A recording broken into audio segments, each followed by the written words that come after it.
live. Hey Hello. every Hey everyone, welcome back. This is our party resuming their adventures after arriving to Vogler. We arrived to attend the funeral of a dear friend, Ispin Greenshield, who passed away peaceably in his home. And upon arriving in Vogler, we had time before the event itself to familiarize ourselves with the extremely charming and rustic village that is Vogler, a town that has been blessed locationally to the point that they don't really have to deal with a lot of struggles more mainland villages have to struggle with, such as frequent banditry or anything that would require them to have a dedicated guard or militia or anything like that. From our very first steps into Vogler, we have witnessed the charm of this place, from the twin fish adorning the river gate that have been open for so long that the ground has begun to reclaim the doors, to the personable townsfolk who have extended a warm and welcoming hand to these strangers, to the host of the Brass Crab, who eagerly supplied our adventurers with food, and to the person who invited us here in the first place, the Solemnic Ward for this place, who resides in Thornwall Keep in a sort of mock restoration slash retirement project by the name of Becklin Uth Viharin. Her letter informing you of the passing of your friend summoned you here, and she met you in the Brass Crab. That's where she recognized all of you immediately from Green Shield's many elaborate stories and tall tales. And perhaps this might be why many of the villagers themselves have taken to our party so warmly, so easily recognizable from all of his popular and fanciful tales. But unfortunately, despite the warm welcome, it was not going to be a warm evening. It would be one of sorrow and remembrance, more of a bittersweet celebration of the passing of such a notable and beloved figure. Our players would be able to share stories of the times where they met Ispin Greenshield, as well as to recant many of his more infamous and hilarious stories. But at the funeral, we would not enjoy it in its entirety, undisturbed by certain events. The only real notable one being the cad-like behavior of a well-dressed and bratish individual, one that our good friend Thrag was able to squelch with a piercing and intimidating Leonesque glare. Um, this individual, who was the direction of such ire, was Baccharis the Younger, we found out. A brat who lives in the West Side house with his father, Baccharis Sr. But luckily, he would not squander the good energy of the evening, thanks to Throg's death stare, and we would be able to enjoy the rest of the events. We were able to just drink in the good memories for the rest of that evening and eventually retire for the night after having met Cudgel Iron Smile, who introduced herself to the party, as well as a strange elven woman who was there to mourn the passing of her friend and just witness events. Our wallflower Nimoy made a brief introduction with her, but being the sociable creature he is, that didn't go very far. Damn it. But with our party retiring for the night, they would be able to eagerly transition into the Kingfisher. The Kingfisher I Festival. like the first one. Let's see. I want to go to that one. Sounds interesting. Sorry, children. Don't worry, we mark it 18 and older. Our party would eagerly be able to engage in the Kingfisher Festival of the next day, but not before visiting Becklin in her keep to address some small present that Ispin had left them. I remember this. A very notable relic of his, in fact. His namesake, the Green Shield, was awarded to the party with the condition that they take his place in the mock battle that is to take place at the crowning event, or as the crowning event of the Kingfisher Festival. It's okay, we love you, man. I don't know why that is happening, but we're here for it. I am here for it. So, Becklin told us that he made it a habit to die ever more fantastically every battle, every year, and that our party would have their work cut out for them if they plan to top that. But at least some of us have promised to take place in the mock battle, and so she, as Ispin's last wish, gave you his shield. Our party now in possession of it, they returned to Vogler itself to take place in the festival. The big event of the morning being the fishing contest, which ended rather abruptly. In the first part of the contest, our survivalist, Nimoy, cast his line and then immediately hooked the legendary fish, Benabog the Line Breaker, ripping him out of the water and immediately filleting him on the spot before anybody could really finish congratulating him. So, with Vingard River's notorious fish slain on the docks, he was announced the reigning champion. And much to the chagrin of Bakaris the Elder, who had shown up to harass the contestants. He grumbled about it to Eldquin, who was standing by watching the events, about how he planned to enjoy himself, just mocking and berating those who considered this to be a good use of their time, before waddling off to enjoy other parts of the festival, thankfully far from our party. But our good friend Nimoy would not only have a delicious fillet as his reward for the contest, but also a beautiful hand-carved and delicately cared for fishing rod awarded to him by Raven Uthvogler, the mayor herself. I don't remember if I shared her picture with everyone, so let me do that for you now.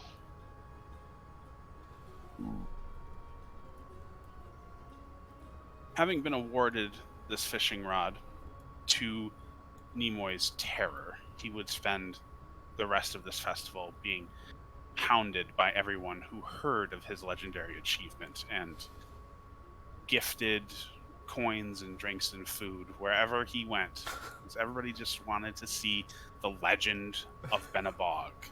It just keeps happening to him, you know? I literally wrote like a backstory of this being like a nightmare for him. Much like your edgy warrior from Octopath just getting hounded by people who want to talk to him. Let me brood about my history. That guy loves it.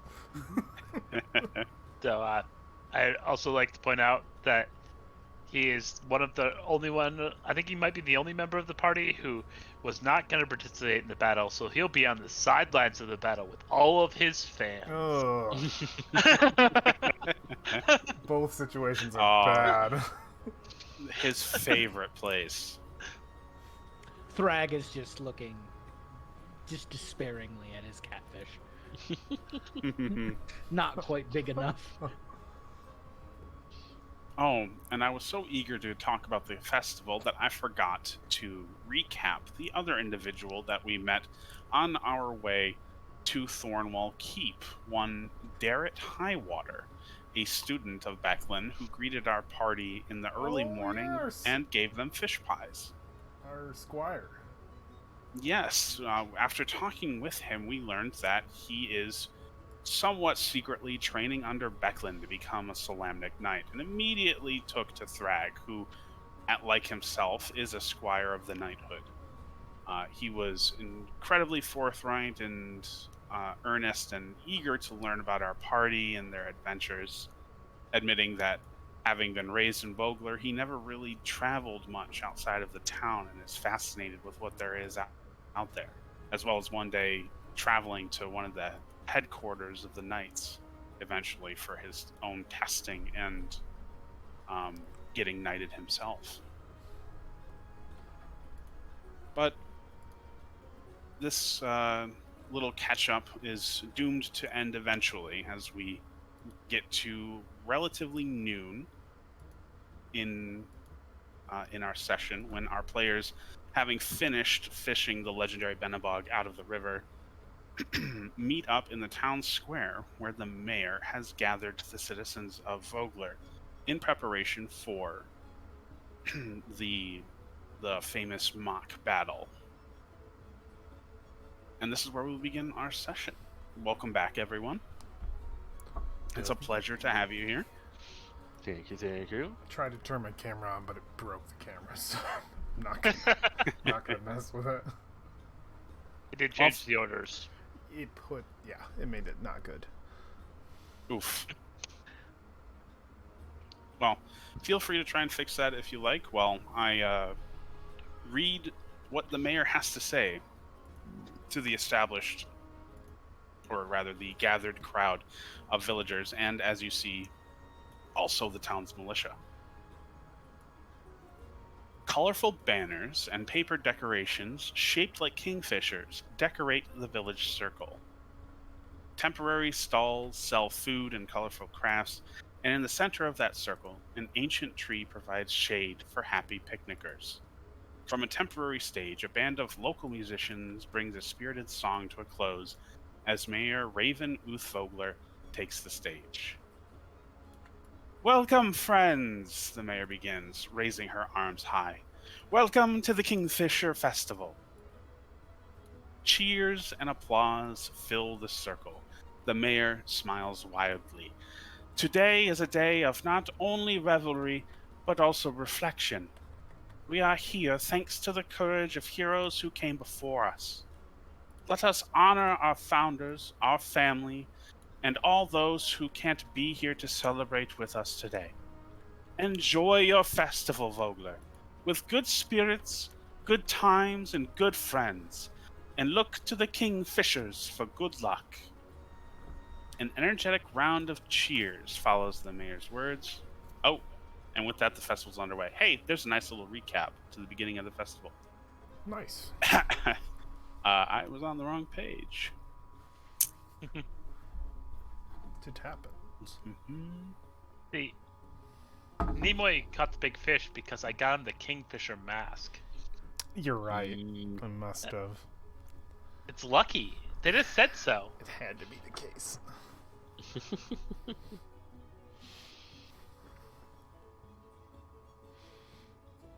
All right, well, the mayor gives a very similar speech, talking about the mock battle to come, and we see an assembly of the village's militia.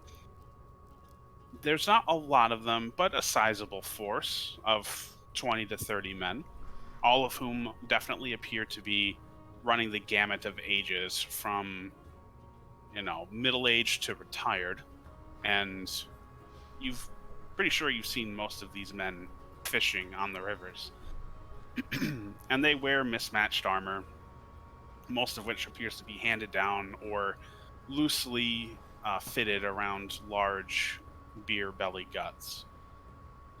But the energy here is energetic and ecstatic as the militia begins a rather haphazard march out of Vogler through the river gate up towards the high hill. The citizenry of Vogler following in a long extended train, eager to see the battle underway at High Hill. It is there our party is met once again by Becklin, still dressed in her ornate Solamnic armor. She smiles, approaching you and giving a slight bow of her head. Well, it appears that we are assembling for the battle. Mind if I walk with you? Don't mind. Of course. That reminds me, we haven't talked about our glorious deaths yet. Any ideas? I'm not sure how this all goes, so we'll see. Becklin chuckles. Well, it's a mock battle with, Captain wooden weaponry. There's no scoring system or anything of the like. You just play fight for an agreed upon time until eventually the Makistarian forces retreat and you shout and hurrah and, proclaim your victory. It's all rather informal. However, thanks to Cudgel's men being here to train both the militia and themselves for this event, it's probably going to be a lot more exciting than previous years. I'm looking forward to it myself. Sounds like fun.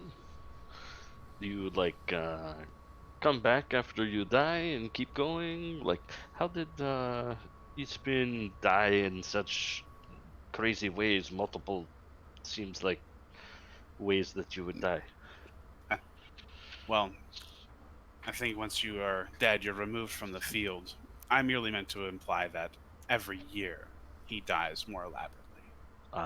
Okay.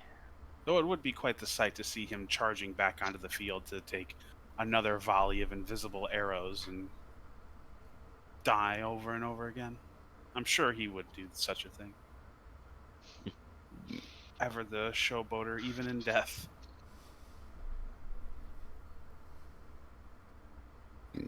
Showboater. Well, That was why we sent him off in a boat. Yeah, I know. That was me making the pun connection. I was like, wow. oh, oof. Yeah. Yep. Too soon. He did sail away. All right. So, if there's anything our party would like to do in Vogler before they take off for the mock battle, let me know. Otherwise, Becklin will travel with you to High Hill. They will watch. They will not participate. But we're supposed to plan an elaborate death. How Well- else are we supposed to? You can do this. You do not need me. Zrag. Yeah, but you're the one who captured the fish. They'll be looking to you the most. Because I captured fish. I am actor now? No. I'm good fisherman, that's all. You want to play pretend in fight? I go for it. I do not see the fantasy of it. Well, Drat, now there's only 3 of us. It is more than enough. What was our guy's name again? Crap. ISO. Crap. How did I lose it? Ispin? Ispin. Ispin was but one man. He made it work. I imagine the 3 of you can put your heads together. No? One man in most of his stories. True. He had some wild ones. Also, you hear the familiar voice of Darrett. It's less about acting and more about reenacting. He smiles. It's supposed to be... Oh, go ahead. He wouldn't cut him off. He says, it's supposed to be a reenactment of the Knights of Solamnia's victory over Istarian forces that led to the founding of the village. So it's less about really the play fight and just honoring those who gave their lives to give Vogler the life it has today. Perhaps that is a nice way to put a spin on it. I do not see a reason, personally. Well, that's fair. You'll have an entertaining thing to watch, at least. Perhaps I will find what you mean, where this honor is.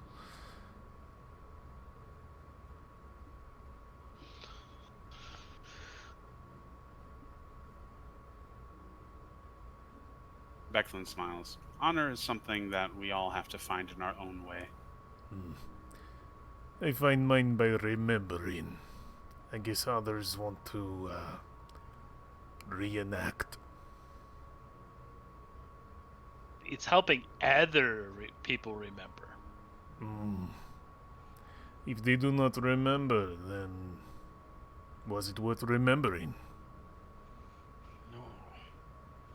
This is too philosophical. I'm going to eat more of this fish pie. I was enjoying the conversation, but alright. I would say it's worth remembering, Derek comments. Though I wouldn't make that point in front of Raven. You are talking about her ancestor, after all. I am not He smiles questioning playfully. their honor. I'm just saying if it is something worth remembering, the thought is all that counts. A true enough point, Becklin concedes. I will watch this pretend fight and see if I am impressed.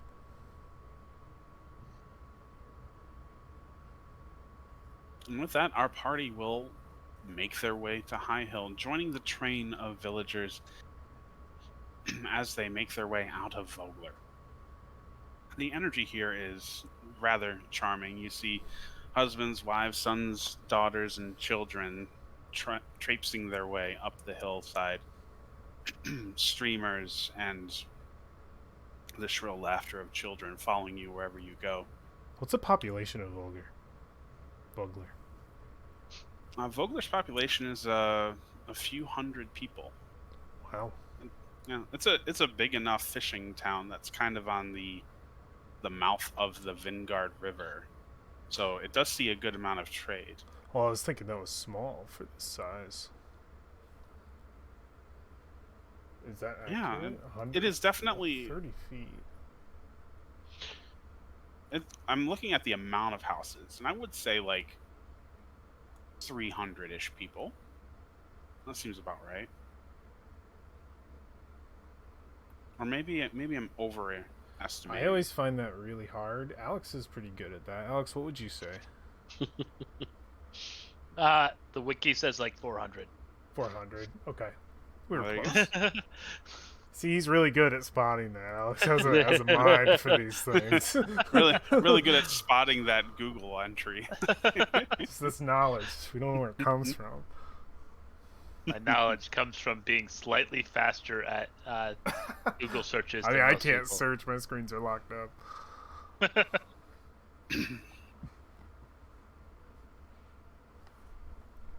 400.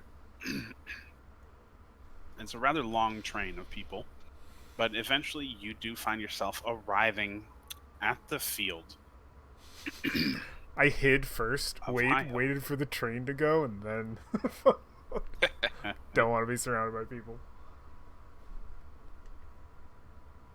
So, passing through the woods and fields, Vogler's parade of militia members and reenactment spectators finally reaches High Hill. The grassy slope is spotted with trees and crumbling stone fencing. Near the base, several dozen soldiers in matching armor stand in even formation. The contrast is striking between these mercenaries of the Ironclad Regiment and Vogler's militia, with their mismatched armor and crooked helmets. But it does nothing to dampen the spirits of those assembled for the festival's climactic reenactment. Our players join the Vogler militia with Mayor Vogler attending as well. She begins to speak to both groups of individuals, both the mercenaries and the townspeople.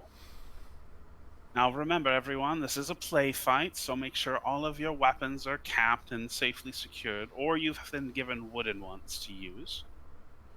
Now, this is a reenactment of my ancestors' battle, resisting the Istarian invaders from the east, with his own troops here on the hill.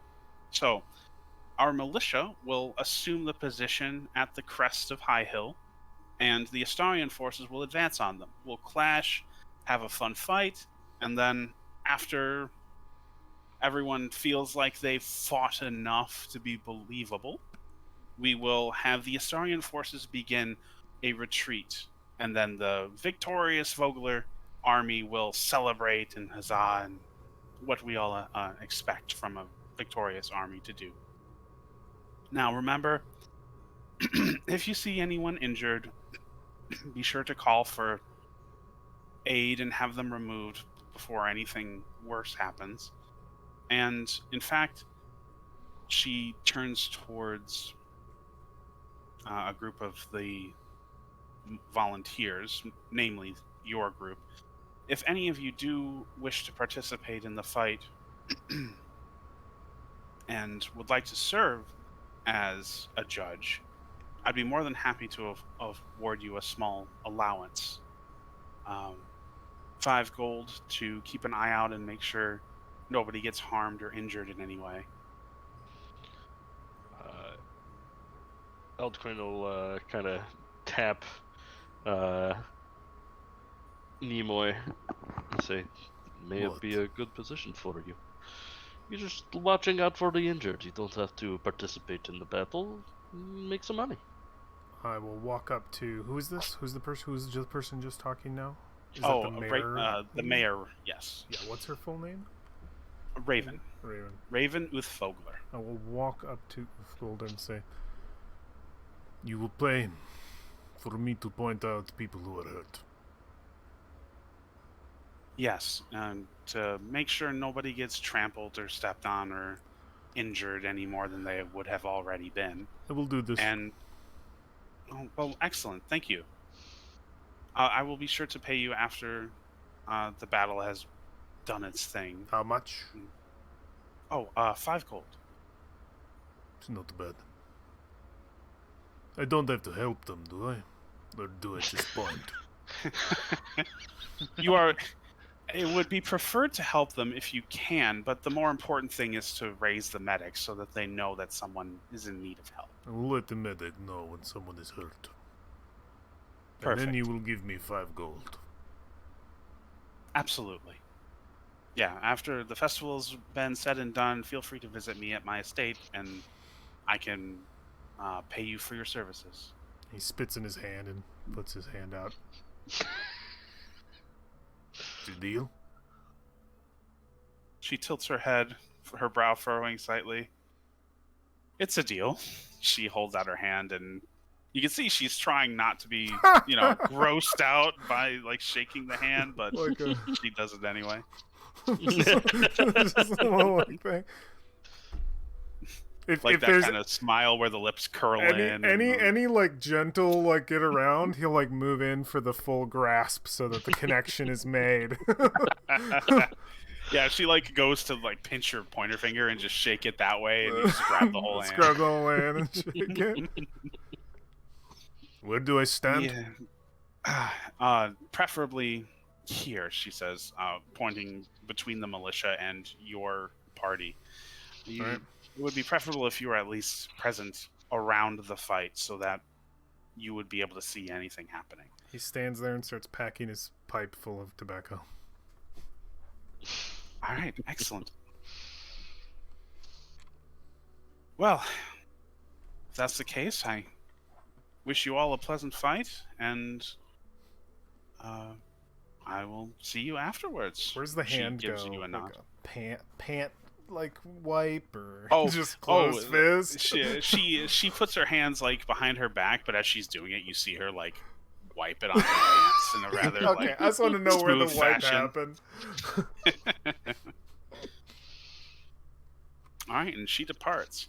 You see that your friend Becklin, as well as Cudgel and the mayor, have joined the assembled observers on some like wooden stands that have been erected at the edge of the battlefield. And Darrett steps up alongside your party, rolling his shoulders, says, "Well, I don't know how many Astarian I'm going to be slaying today, but I'm going to give it my best."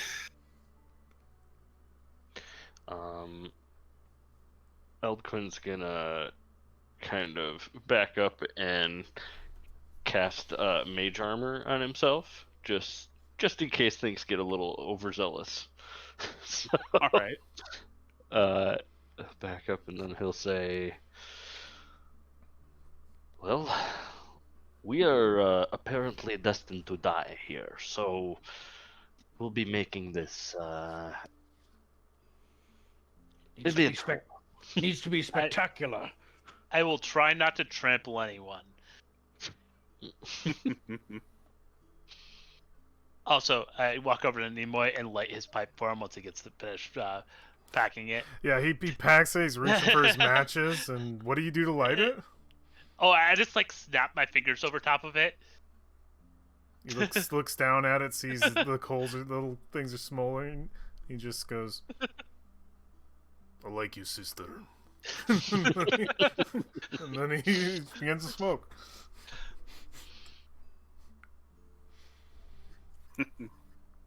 Excellent. Now go to your play fight. All right, we'll see our party line up with the militia at the opposite end of the field from the assembled mercenary / Astarian forces. And Darrett will give a playful poke to a laughing. He says, "Well, I'm not sure you're in the right ranks. I'm pretty confident you would be classified as light cavalry." Is there a cavalry section? Looking around for it. No, I guess we are all infantry. You could be the only cavalry. Guess that makes me the commander, right? Charge? That makes sense. You hear several of the nearby militia begin to chuckle. And that's when you hear the sound of a bugle.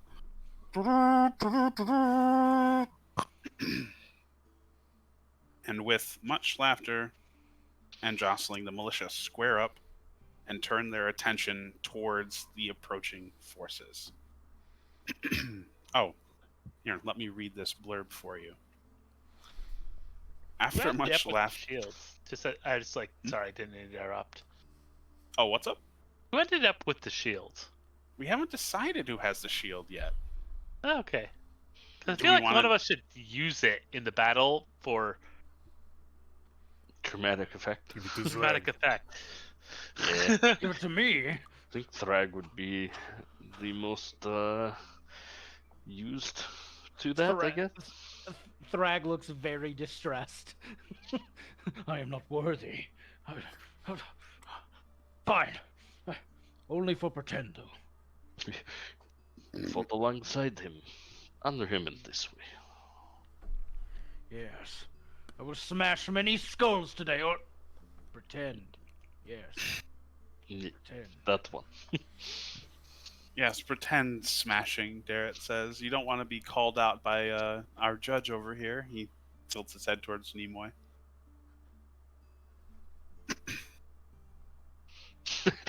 Nimoy, as a referee, just never calls a foul. Thrag literally smashing two people's heads together. He's holding the penalty flag and then stuffs it in his pants. Who's the ref during this? Come on, ref! No. Is he dead? No. Then it's legal. He's merely sleeping.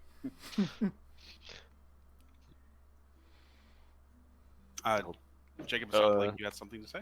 Yeah, just that Eldquin will pull out his quarterstaff and he'll say, "For this, I guess I will be pikeman." Yes, and he'll hold it like it's a spear and come up to that. Excellent. You can probably turn And- the music up a tiny bit. Oh yeah, we'll do. Yeah, it did get a little quieter, didn't it?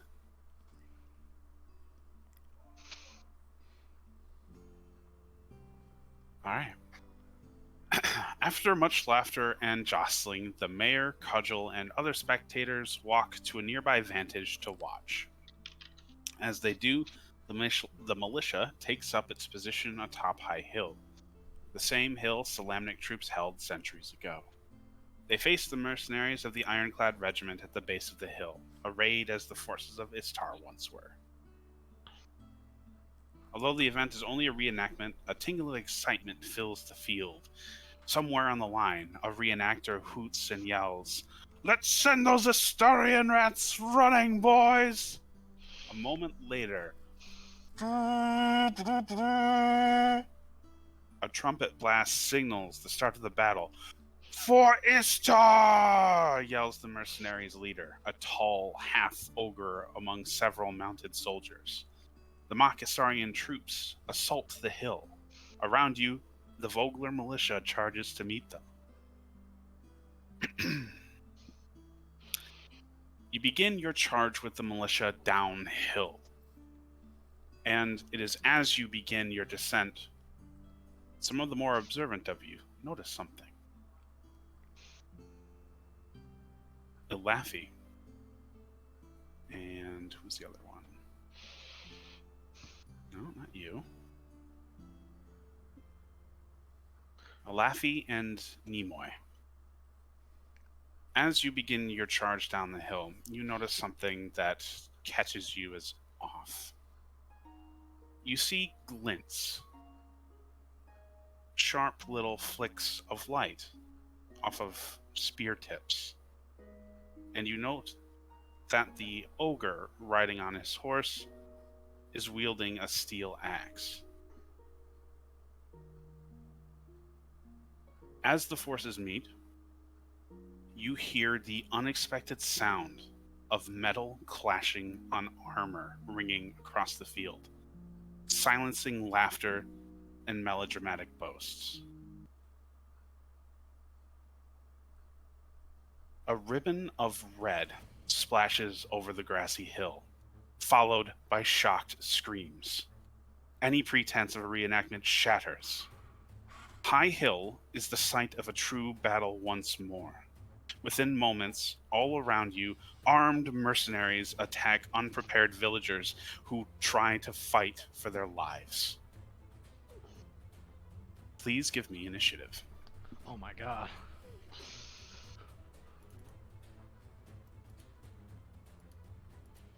Get my initiative. Ooh, 18. You better call this as a foul, Nimoy.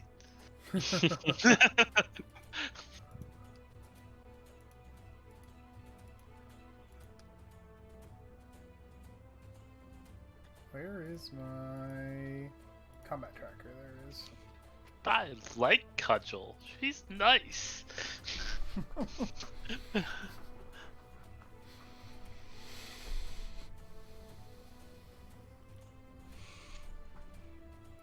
Yes, a bit of an unfortunate turn. Let me bring you to our battle map.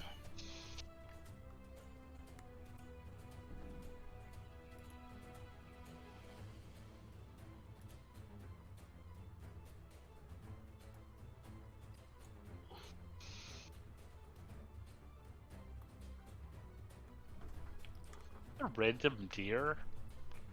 Huh? That's you. You're the random deer. Man, I got ahead of the group. It's like, that's you. I have a red question mark on here. Yeah, the random deer is above the red question mark. That's what I was. Where's the red question mark that y'all see? Next to the cart, between the cart and the wall, it's Oh. Okay. I'll have to decline my movement. Did you see the red appear then? You see Yeah, the- it's gone now. there's still right Directly next, below that was a red question mark.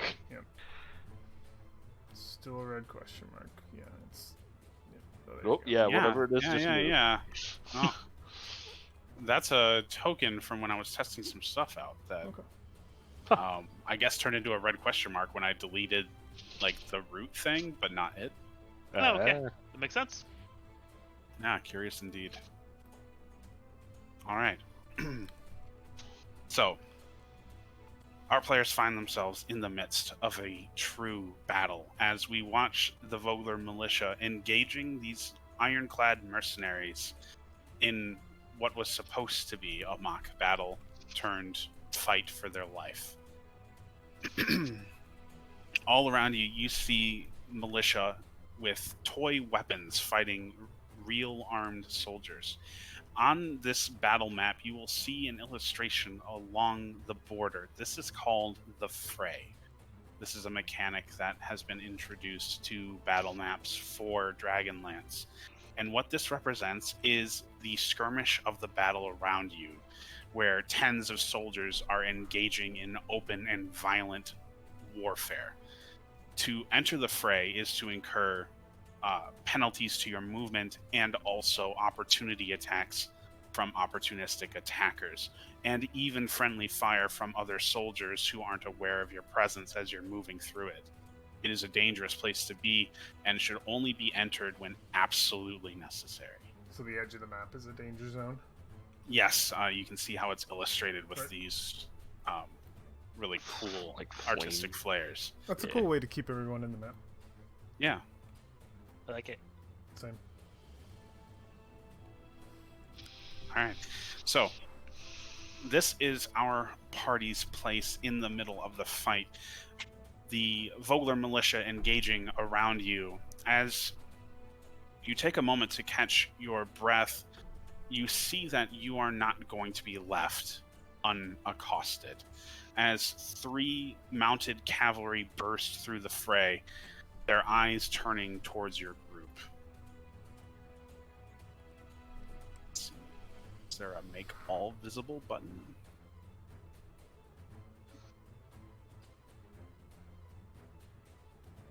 Now let me give them their initiative. And we'll see if our party is quick enough to beat the mounted cavalry. There we go. Combat tracker. Forgotten where that was.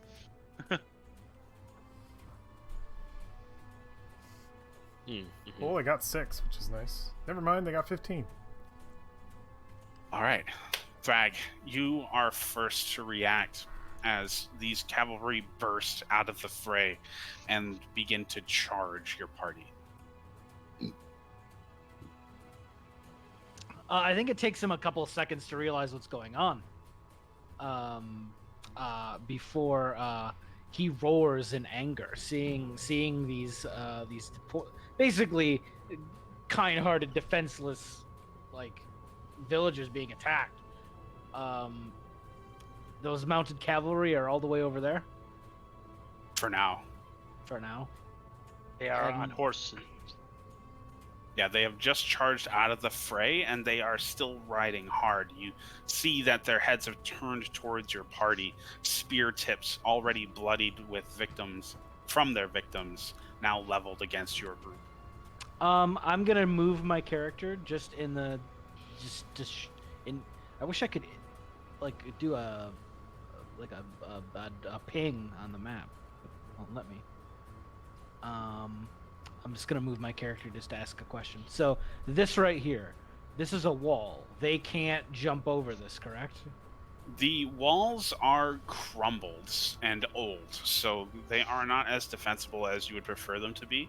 They are difficult terrain, so passing over them will occur a movement penalty, but they won't stop someone from moving over it. Okay. And there's no other like hostiles around us. It's just these 3. This is an isolated pocket of the battle, so correct. These are the only threats present to you right now. Did we see who? Did we see like? Is there like a just clarifying, was there like a clear leader of this attack? You did see somebody appear to be in a command-like position when the battle was joined, but he isn't here. Okay.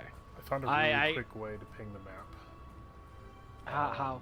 Both mouse buttons down at the same time and hold will create an arrow. Both mouse buttons as a click will cancel it. So just as a click. So you can quickly be like this and then get rid of it. That's nice. I turn to the party and I go, we have to do something. There was a leader here.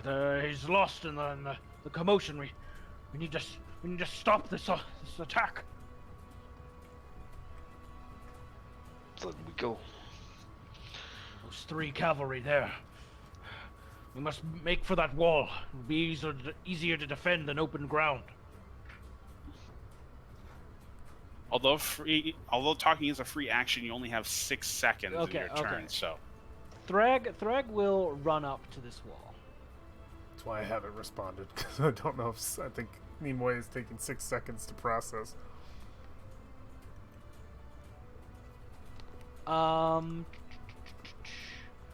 Trying to see my action and see how long range. How long range is a javelin? 20 feet. 20 feet? And then beyond that, it's disadvantage up to, I think it was 60. Are you moving back? No, I'm just seeing how. No, I'm seeing how long range, how the distance here. It's 45 feet. Yeah, Drag will roll with disadvantage. 3120. Oh, 3120? Yep. Okay.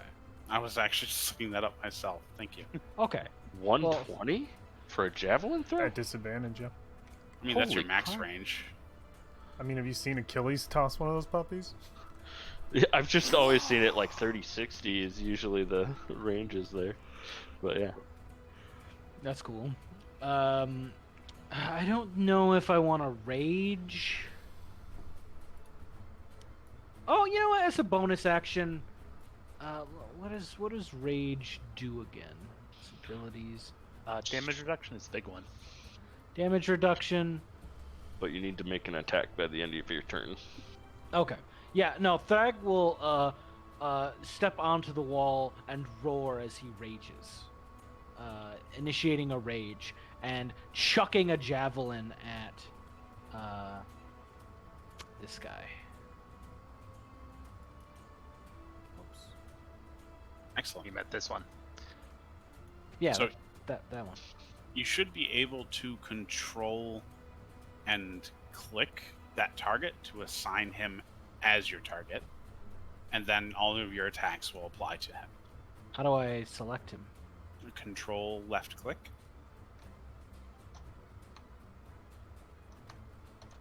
Yep, target. Okay. That was correct. Okay. So actions, I will roll. Oh, though I am asking, you are currently targeting you were targeting the war horse. Are you aiming for the horse or the rider? We can only see the horses. Yeah, we can only Oh, see the whoops. horse. Yeah. Huh, I wonder why they weren't also set visible. Ah, thank you.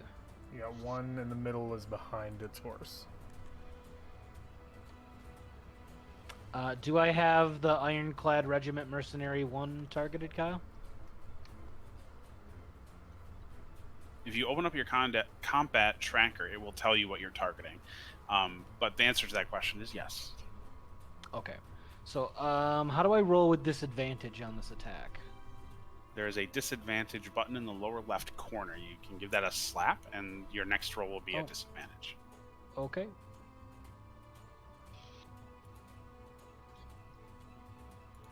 It is an 8 plus 5. So that is a 13. All right. Yeah, you didn't hit.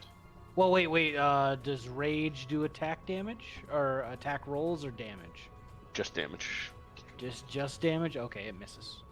And it's just melee damage, I believe.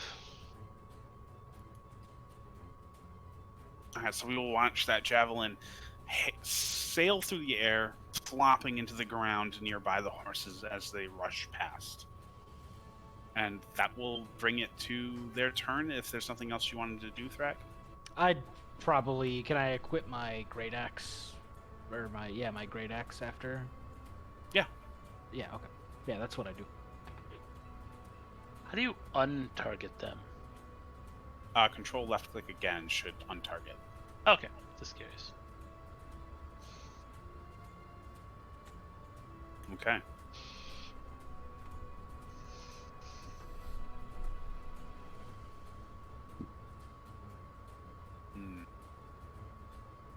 What will our war horses do?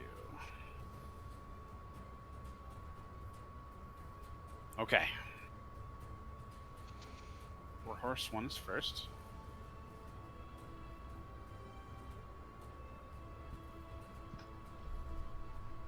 He will charge up the hill. 5, 10, 15.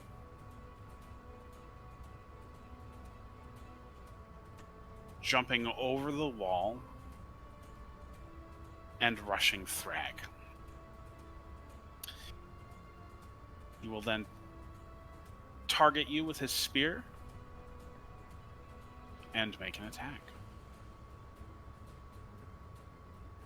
He left behind his rider.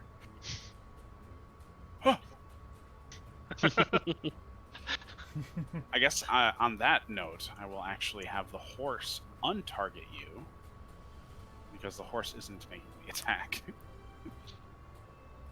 He is merely a tool.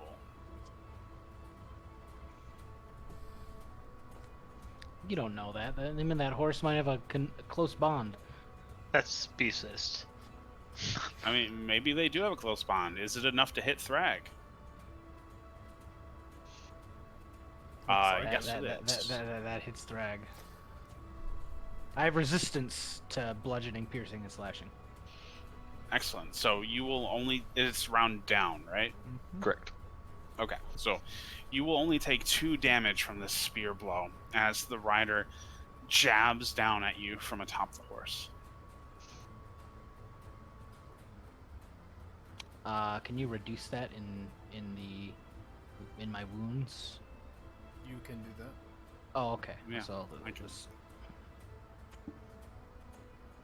Should go. be a way to... Yeah, you just go into the box, you hit a different number. yeah. I thought I had to click, but I just hit the number. It's fine. Now there should be a condition you can put on yourself since you're raging. That is resistance. Now it will automatically calculate that, but we can do that ourselves. It's not a big deal. Math is not too scary. Alright, so next actor. Actor. Oh no, they're all fighting. They're all gonna beat Next up Thrag. enemy. This one will use their dash.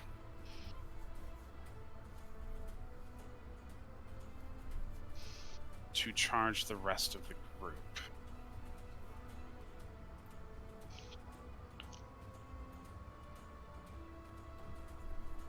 We will see that spear directed towards Olafi.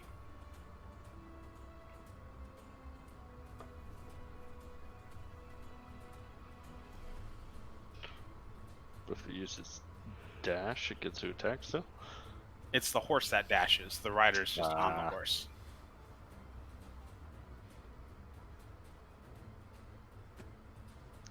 Oh, it's a Forget how miss. mounted combat works.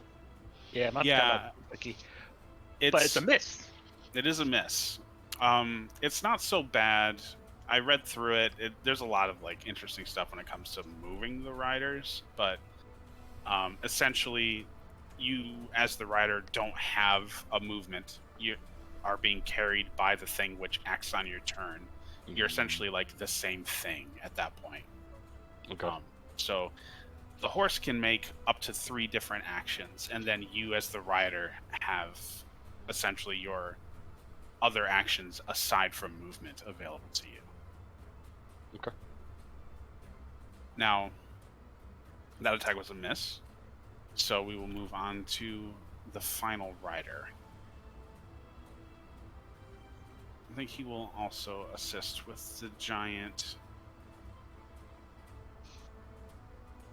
He might, in fact, be Man. the smallest of us. Well, from atop the hill, standing on the wall, he looked giant. His energy is giantesque. And he will target our good boy Thrag.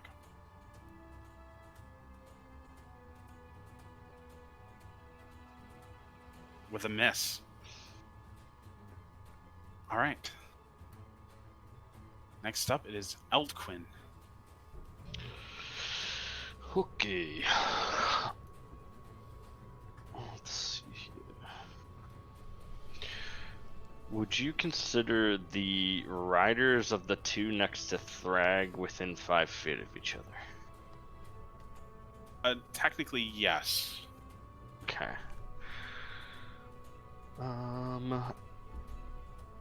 Then I think what I'm going to do. Let's see here. Oh, I can do that wherever. Okay. I'm gonna move. Let's see, around this log here. 10, 15, 20, 30. Yeah, so I'll use my 30 to go around and end up here. Okay. And then I will cast Sacred Flame. And I have a ability that lets me use it on 2 things that are within 5 feet of each other. So I'm going to use that. So how do you do the... You said control click to target? Yes, control left click. Okay, Yep, you've got 2 targets selected. cool. I'm not entirely sure how that's supposed to work with that. Let's see. Moonfire. When you cast a spell, you can target 1 creature as normal, or target 2 creatures within range that are within 5 feet of each other. That's all it says. So I don't know if this is going to cast it once and have it affect both of them, or cast it twice. It will apply effects to both targets. Okay, so And I should do it one at a time then? Well, it's just do it the one time. It's Sacred Flame. It's a Oh, saving this is throw a one. save one? Okay. Yeah. That makes it a little easier. Then I will do that. Cast. Oh. Okay, we'll see that the second mercenary succeeds in his saving throw, while the third one does not. Alrighty. So then it takes D8 radiant damage. There we go. There's the button to click. So the one that failed will take 7 damage. Oof, nice. And what does that look like? So Elquin will hold the quarterstaff that he was planning to use as a spear up and kind of spin it around, and it creates this kind of moon shape with a trailing magical flame, and then it shoots out from either end and finds its target. Oh, nice. All right. We'll see the first one ducking out of the way and managing to avoid the blow while the other gets hit. The one that ducked turns his mailed head towards you and then back to his companion, rearing his spear up, his horse pulling up onto its hind legs as he pivots around to face you, shouting, "Sorcerer!" Is there anything else you would like to do? I think that was all I can do. Okay. Next will be Nimoy. Yeah, Nimoy seeing all this happen, he will unholster his hand crossbow, and he'll say, This is no play fight. and he'll breathe through his pipe and allow smoke to sort of pour out, and that smoke will sort of coalesce into like a snake-like form that weaves its way around the crossbow, will use my spell focus, my pipe, to speak an incantation into it and cast Hail of Thorns, so that my next hit with this crossbow will be AoE. So I'm going to target Mercenary 3. You said control? Yeah, control left click. Control left click. Okay. I believe my hit, because I have to get this hit initially. The Hail of Thorns will hit everyone around them within 5 meters. Actually, I didn't want that one. How do I un-target? Control Do it left again. click again. Okay. Okay, cool. Yeah, I want this one because from 5 feet I would hit 2 horses and him if this goes Yes. off. So is it okay I do the AoE manually but the regular attack through the systems, because I don't know if I have the AoE set up properly. Sure, that's fine. Okay. So this will be crossbow hand. Since they are sharing the base with their ride. Oh no! It's okay. I have, I believe, a second attack because of my bonus action. Oh no, I already used my bonus You used action. for Hail of Thorns. So I shouldn't be able to do another one. Yeah, I don't have extra attack or nothing. Okay. No hit. All right. Yeah, we'll watch your crossbow bolt soar past them as they are currently maneuvering to adjust their course of action for the next turn. Going to untarget him. It does not waste my Hail of Thorns. That stays on Concentration me for a minute. concentration for a minute for the next hit. I am, however, going to choose to move. And I will move 30 feet to the square, if you will confirm it, please. Yep. Okay. As I duck behind that tree, that will be the end of my turn. His favorite Excellent. solo bonus. At level 2, I'm already like a complicated character. Like, I already have a lot of crap that I need to keep track of. Rangers are fun. New Rangers have a lot going on. I have so much on my character sheet too. Yeah, you're a druid, right? Like, Yeah. it's insane. Speaking of, it is Alafi's turn now.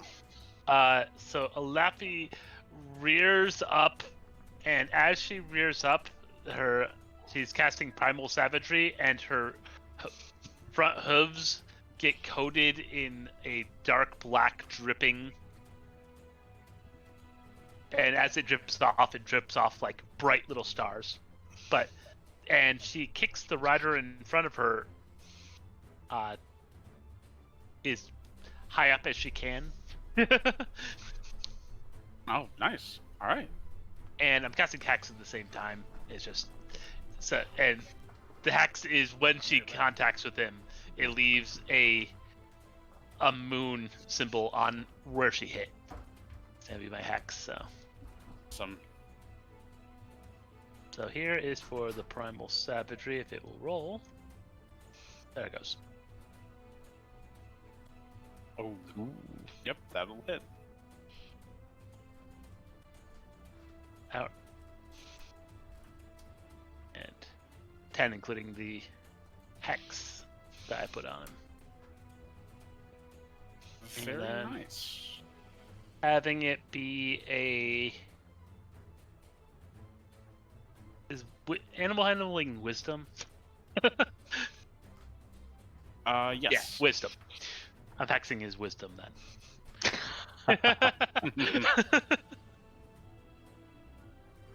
All right.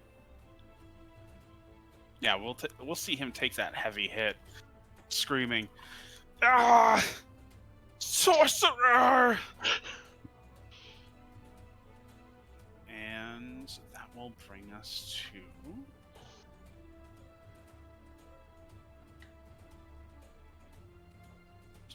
need to skip all this stuff because it's a bunch of extra things.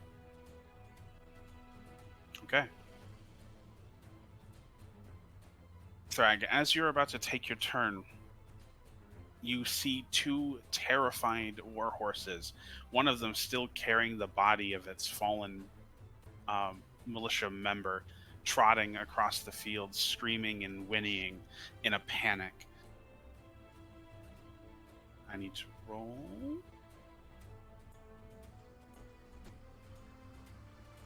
Okay. Elafi, they bolt past you. I need you to make a dexterity saving throw to avoid being trampled. There it is. Ooh, I got hit. Ooh, all right. Yeah, the horses bash past the mounted cavalry in front of you, and classic Stampede Simba style, run over and around you, sending you prone to the ground. And Thrag, it is your turn. Okay. Is Mercenary 3 alive? All of them are still alive. None of them Okay. have fallen. Oh, that was just I thought that was one of our war. I was like, did one of our enemies die? Nope. Okay. I'm going to I'm going to target Mercenary 3. Wait. You're targeting 2 of them. Yeah, how do I untarget? There we go. There you go. Okay. I am going, as I'm raging, I am going to use my ability, Squire of Selenia, and I'm going to get advantage on this attack roll All right. with my great axe.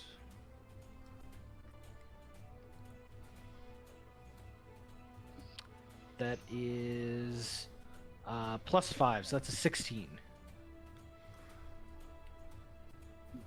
All right. Next time, totally just target the guy you're attacking. He targeted it, but I think, Dustin, did you click in your character sheet to attack, or did you just roll a dice? I just rolled dice. Yeah, so if you do it from your character sheet, it'll like actually do all the attack stuff. Would you prefer I just do that then? I mean, it makes it all autonomous, so Okay, it speeds it up quite a bit if we do it that way. But if you're Well- more comfortable just rolling dice, that's fine too. Well, so I am my issue here is that I can't do advantage. you can. with- You see oh. where the disadvantage was? There's a button Well- above it that says advantage. Oh, So you do that, and then you make your attack roll. Okay, well from let me the try. character sheet. Let me try again.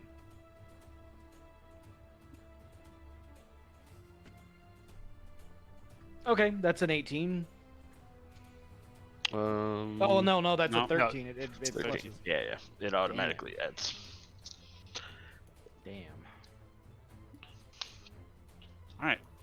Well, there was a little bit of confusion with how we were doing everything before. So if you want to use your roll before you did that one, that's totally fine. But in the Okay. future, we will be trying to maintain using the character sheet because it just Okay. expedites everything quite a bit. I'm curious how I'm gonna use the Knight of Solemnia ability because it's a 1d8. You can set up an ability to do that when you have the time, I or think- you yeah, can okay. just roll a 1d8 for extra damage at the end of an attack, Okay. and then So add I'll that roll- together. I'll roll the slashing. Ooh, You got the big hit. Oh, that's nice. That's 15, and then I guess how do I roll a d8 to apply the damage?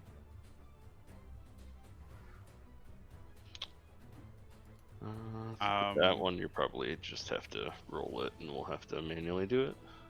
That was the damage. He Well, has that- an additional D8. Yeah, from it's his the ability. Knight of Solemnia. Oh, That's why- well, you could. I mean, you can just roll and then tell me what the total is, Oh, and then I can okay. just add that. However, that's not necessary because you felled him with that already. Oh.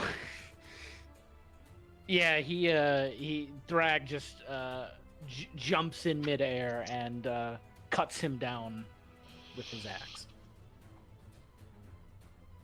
So yeah, we will watch him scream and take that heavy blow, toppling over the edge of his horse, which immediately panics and turns to bolt. Is there anything else you would like to do on your turn? I thought there was something else I could do with rage. You would have gotten an additional 2 damage there. Oh, so 7. So Yeah. 17 damage. Oh Mhm. no, it's a lot of damage. I think that's all you get from rage. Yeah.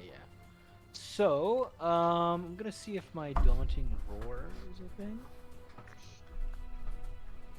Ooh, that's my little fear racial ability, but I think I'll wait to use that. No, I am done. Thrag will turn to the other horseman and roar at him. All right. At your earliest convenience, feel free to untarget that guy because he's dead. Okay. Or actually, if I remove him, he'll probably. I know. I figured out how to untarget. So. Okay. All right. Next is the other target. His horse is going to disengage from you, and they are going to move here. So is there a way to untarget when not having them? When not having them? The same way you target him. Yeah, but if he's off the field, because I realized mine is stuck around. It looks like. Anyway, targeting. Yeah, he's targeting someone who's gone. The gone guy. Oh, interesting. You should be able to. Like I can still target other things, but Yeah, but he's also always targeting the other one. Oh, did it delete the token and not the mercenary? Ah, that's because he's still present in the initiative order. So if I delete him, you should be good. Yeah, we Yeah, can only yeah, see the it's war good. horses in initiative, not the other guys. They are also in initiative. It just didn't delete. I forgot to hit delete from initiative tracker. Okay. So oh, there's Um, also a clear targets button in the top right. I just found that. oh, perfect. Oh. Yep, that would do Yep. it too. It's a little crosshair. One of them has friendly, one of them's enemy, and the empty one is clear. Oh, nice. Perfect.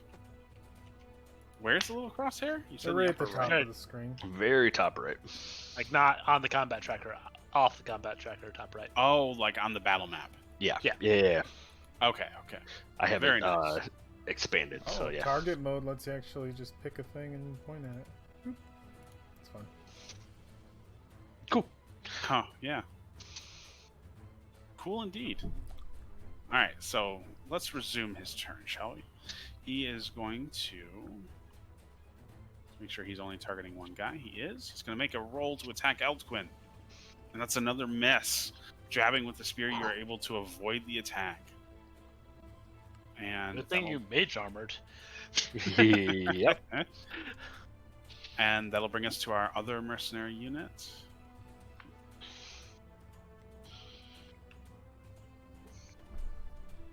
This is gone. Okay.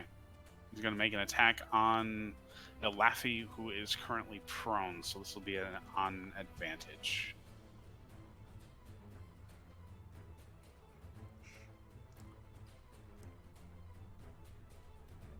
Oh, a miss. All right. Both of them missed their attacks. And that'll Barely deflect that with my shield. that'll bring us to Eldquin's turn. Alrighty. I'm gonna use. Is it this one? Or I guess they're still within 5 feet of each other, huh? Then I am gonna do the same thing. I will twin Sacred Flame here. And And not it an is an attack, attack. so it doesn't matter. yeah, so I'll do those two. Do this, and then cast.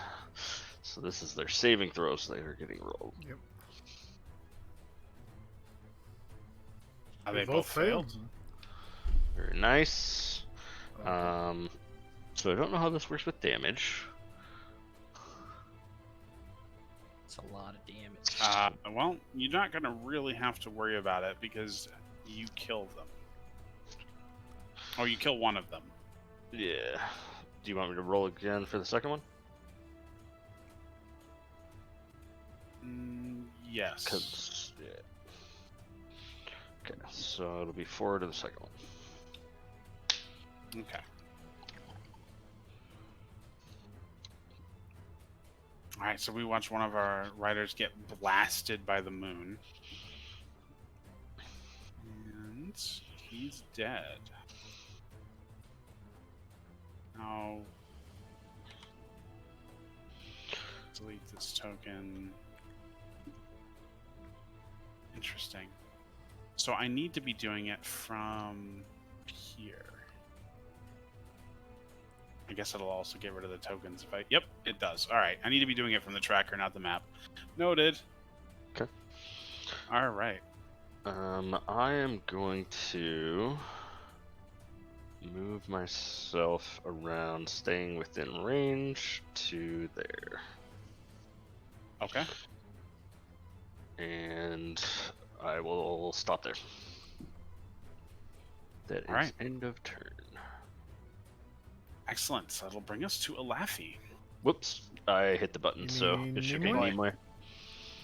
Oh, yep, you're right. It should be Nimoy. Sorry, I hit the button and then you hit it directly after me within a second, I think. So, He will take another shot at the ironclad mercenary and go for that shot. 20. 20. Can you choose not to use your Hail of Thorns, or are you using it anyway? I am using it on a hit. It will hit both him and the warhorse. I feel like that's worth it, right? Is the warhorse still Yeah. there? It was more just a curiosity if it was something that could be like willed not to happen, like you could hold the concentration. Let's see. The next time you hit a creature, so it doesn't Okay, matter. so yeah. So if I target both of them now, I wonder if...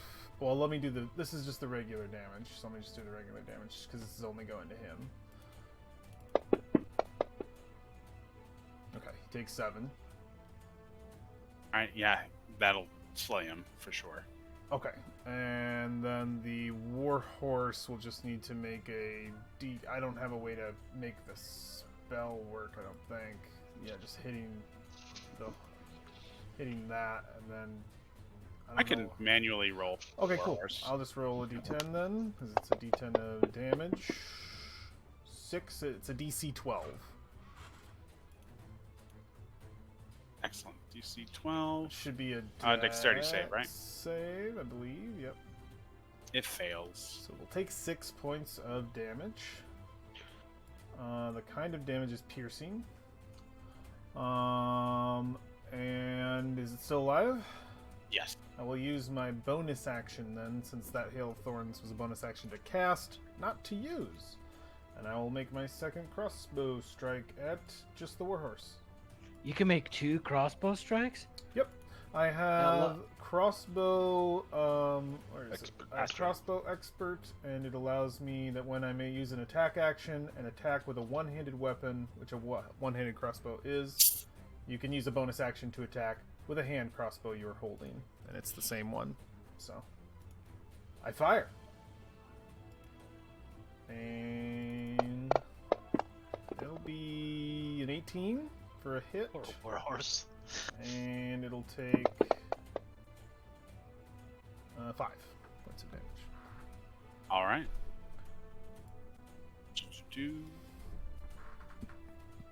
Yeah, so we'll watch the rider hailed with this hail of thorns and fall limp in his saddle, not quite falling off the horse, which then takes both the needles and a follow-up shot from Nimoy, sending the horse into a panic without a rider to direct it. It will bolt off of the map. Okay. I could smack it with my quarterstaff on the way out. Yeah, give it an opportunity attack. Would you like to? If it's not disengaging, your call. Sure, why not? It's it's just a beast that will serve the enemy the minute it gets back into the. But it might also serve us. Well, Quarterstaff. maybe. Well, you guys. I can't ride horses. Don't know why that rolled with advantage or No. disadvantage. Huh. Well, it was a hit either way. Yeah, it would have been a 12. I think at the other one. But okay.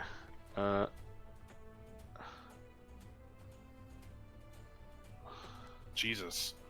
Okay, so yeah, it turns to bolt, and Trip. how do you kill this horse? Non-lethal. You can do a non-lethal strike if you want. If you want to feel better about it. Yeah. Just he'll do that. incapacitate it. It's just like this thing's gonna cause too much havoc in here, and he doesn't want it running off to other things, but doesn't want to outright kill it. So he's gonna Like a trample villagers. bring the staff around and just kind of crack it on the back of the head. All right. Yeah, you give it a crack on the back of the head, and it tumbles forward, throwing the corpse of its rider out of the saddle and landing in a heap. You see its legs twitch for a moment, and then it just lays limp. Well, I hope that doesn't go off to hurt someone later. All right, the screams of battle still continue around you. Laffy, what would you like to... Or, sorry, Eltquin, is there anything else you would like to do on your turn? You still have movement. That was Nimoy's turn. It is Nimoy's turn. It was Nimoy's turn, right, because you were attacking. I bonus action. I attacked. I'm good. All No right, longer concentrating. Laffy. It is your turn. I don't... Is there anything else in our area? Just No, fire into the there's fray. nothing- Just fire. Is in. that- I cast a large AoE into the fray. No. Wow. A lot of villagers. I guess I'm gonna move to not be in a position that horses won't run through me. Alright. As you turn to make your movement, your eyes scanning the battlefield to direct where that movement should be, you see a hulking figure swinging a formidable battle axe, leading a band of mercenaries through the chaos. He cleaves through the few remaining members of Vogler's militia as he draws closer. He sees your party and shouts, "Look here! We got ones we have ones who still think this is all a game." And we will see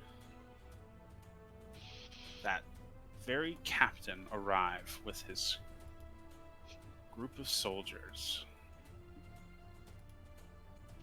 Oh no, he's huge. I forgot I moved 35 feet. Laffy, is that still where you would like to go? I think I'm actually gonna change to against this wall up here for line of sight better.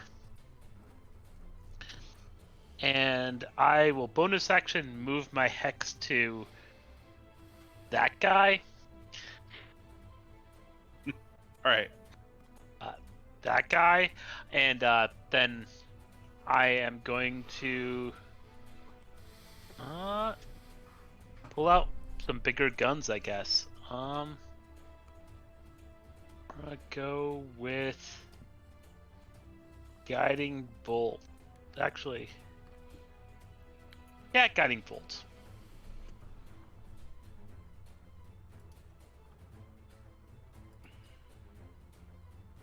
You got the special dice. I'm jealous. I did buy some special dice. This. Oh, I forgot to target him. 1 second. I'll fix that. That's fine. It is a hit. So you can target him and then roll some damage. Yeah.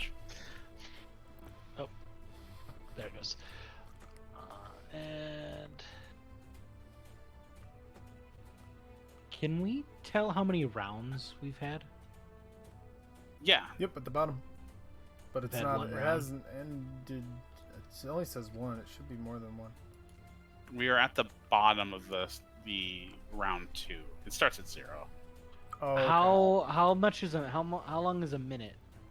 10 rounds. 10. Okay, good. I was just Yeah.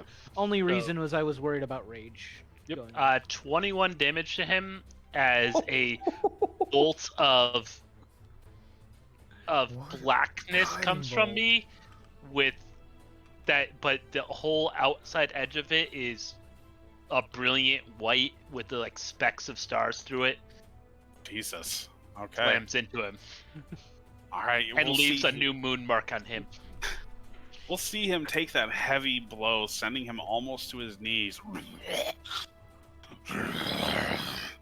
As he hefts his battle axe and stares you down. You bloodied him in one shot.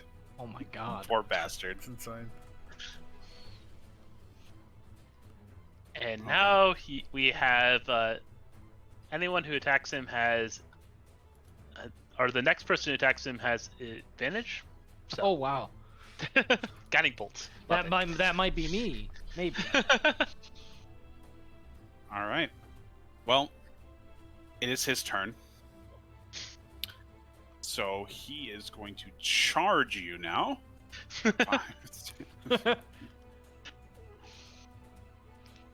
I'll show you, you deer-legged little shit!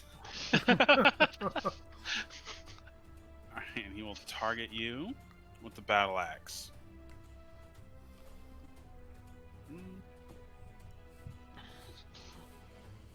A little sad I don't have shields. I have a shield, but not shields. Right. The magic shield, not the wooden shield. I might have. Oh, it's a miss. That heavy battle axe he's wielding with 2 hands crushes into the fence next to you, sending stone shrapnel flying in all directions. You could just feel the displacement of the air from that heavy blow, just narrowly avoiding you. Your entire party, surprisingly adept at avoiding all damage from things that should be killing you. As it rolls over to one of the mercenaries' turn. Oh, that didn't actually show up on the combat tracker.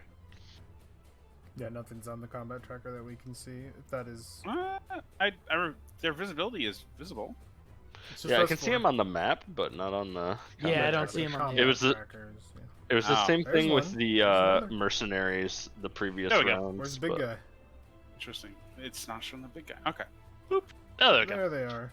There he is. Grab You might want to put their right initiative in. It looks like it's right. Oh, Is it's right? in. Oh, Yeah. Okay, yeah, they're just going. We next would to the just- thing. Ah. We're at the end of the round already. Got it, got it. All right, so. I number feel like I'm 1. about to face a barrage. No, Nimoy. All right, he's charging Nimoy with his spear. Miss. Okay. Number 2.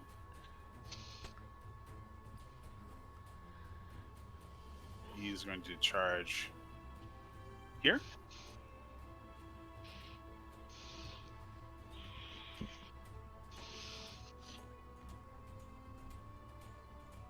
I like your rolls today, Kyle. I'm rolling so anti-hot. Oh no. All right.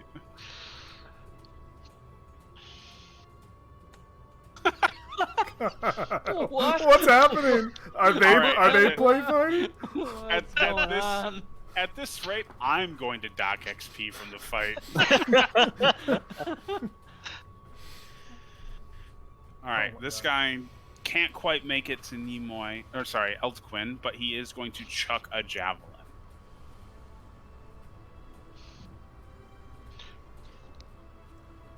Of course. Oh wow! All right, I'll take it. I'll take it.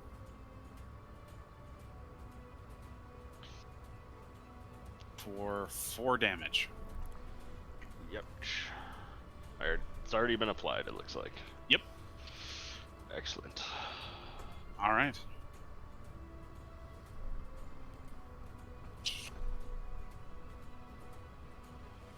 Okay. It is as these men are charging into the field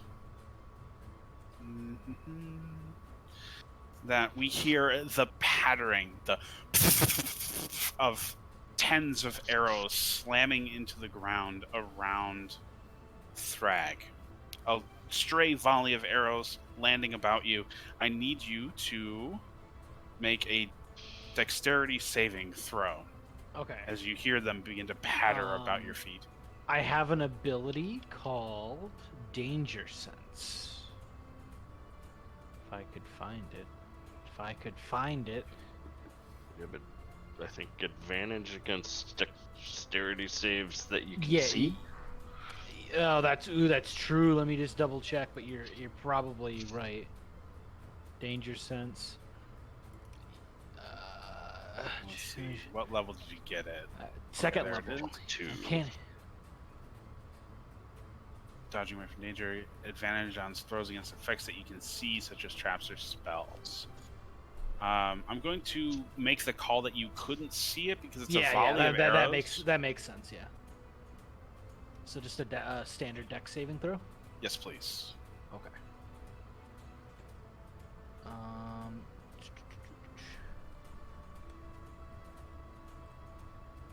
17. All right. Yeah, as you hear the pattering of arrows slamming into the ground, you have the wherewithal to jump over the wall and seek cover as they land all about you, not hitting you at all. Nice. All right.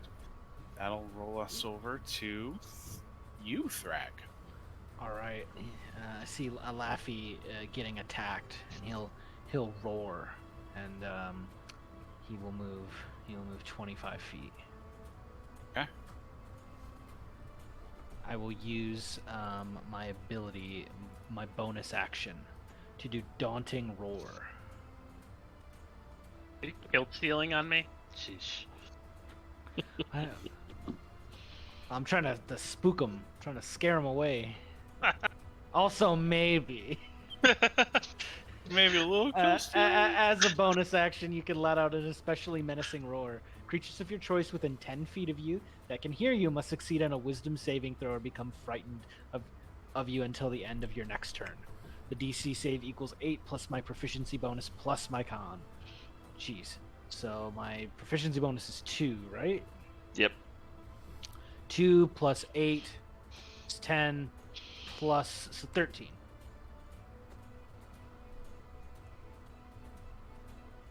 Okay. Yeah, you roar and you see him turn his hulking, huge, intimidating form, but the face you see turning to look upon you is one of dread and fear, his jowls hanging loose in fright. Fuck! Where did you come from? He just roars, and I am going to use my Knight of Solemnia ability again, and I am going to Great Axe Dragonlance, which is the Adonis form of an ogre. I just kind of realized that, so advantage.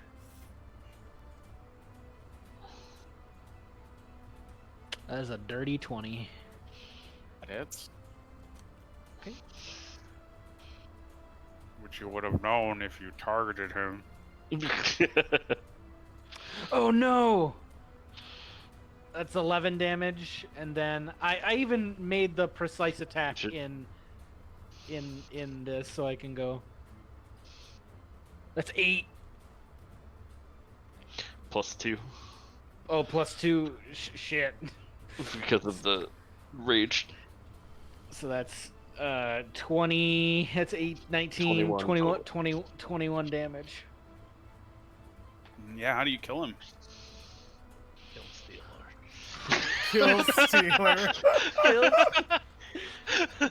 I guess as he turns around and says those words, he buries his great axe into his head.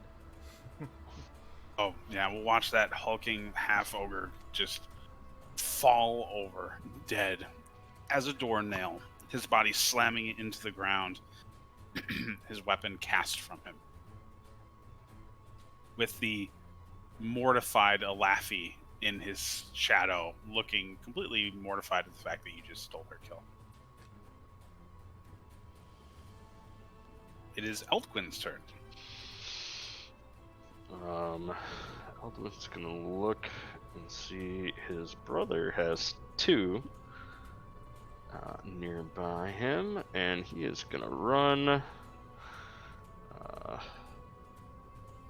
like to here, because that'd be difficult terrain. Would cost an extra 5. Yep. Alrighty. And then he's gonna do the same thing he's been doing. Is target these 2 and Sacred Flame. If I can click the right buttons. There we go. So it looks like one of them failed. One succeeded. Yep. So the failed one will take 7 points of damage. Nice. Yeah, we'll watch that heavy hit strike him, bloodying him immediately as he turns and shouts in a tired rasp, "Sorcerer!"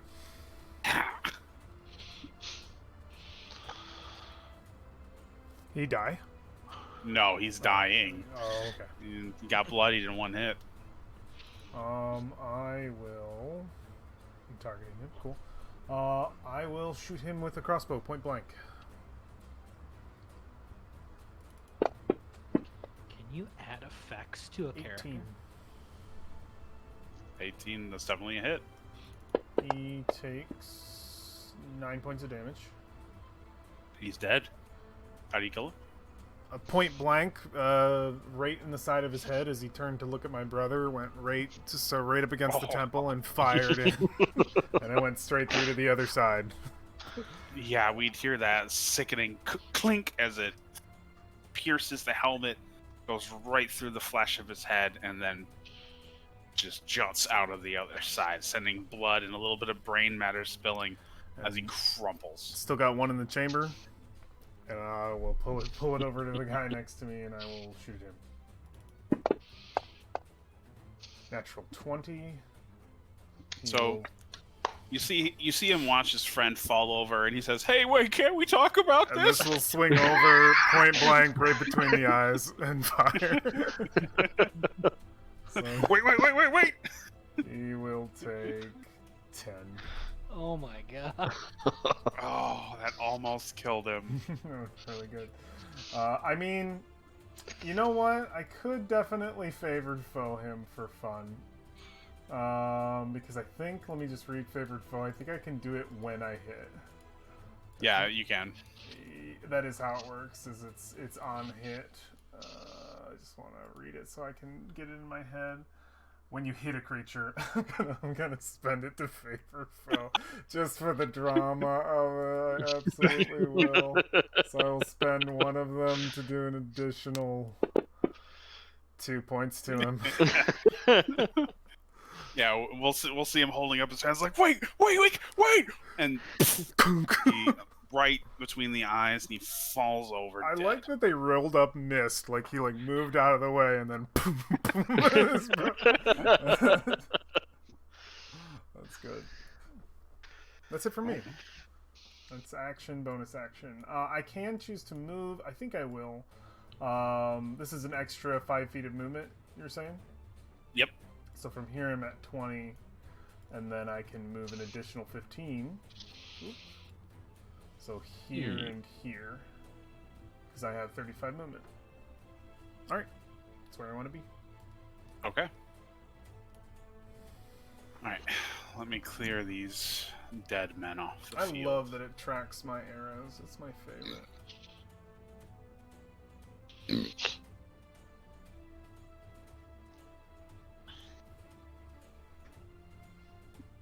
Right, a Laffy.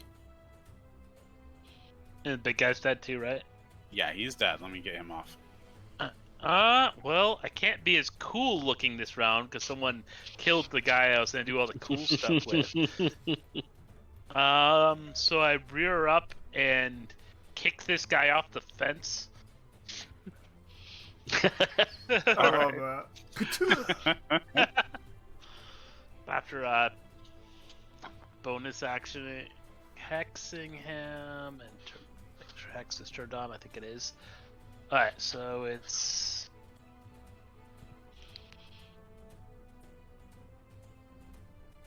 I think I miss. Oh no. Yeah, I missed. Shit. Oh well. He's getting dex in case he has to make a save to stay on the fence. All right. Oh, from the hex. Yeah.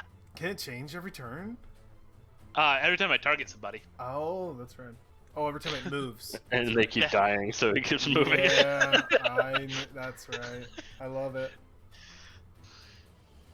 Okay. Well, at this point, seeing Gregoris and the other two fall, this mercenary is going to disengage and flee the battle, or at least attempt to.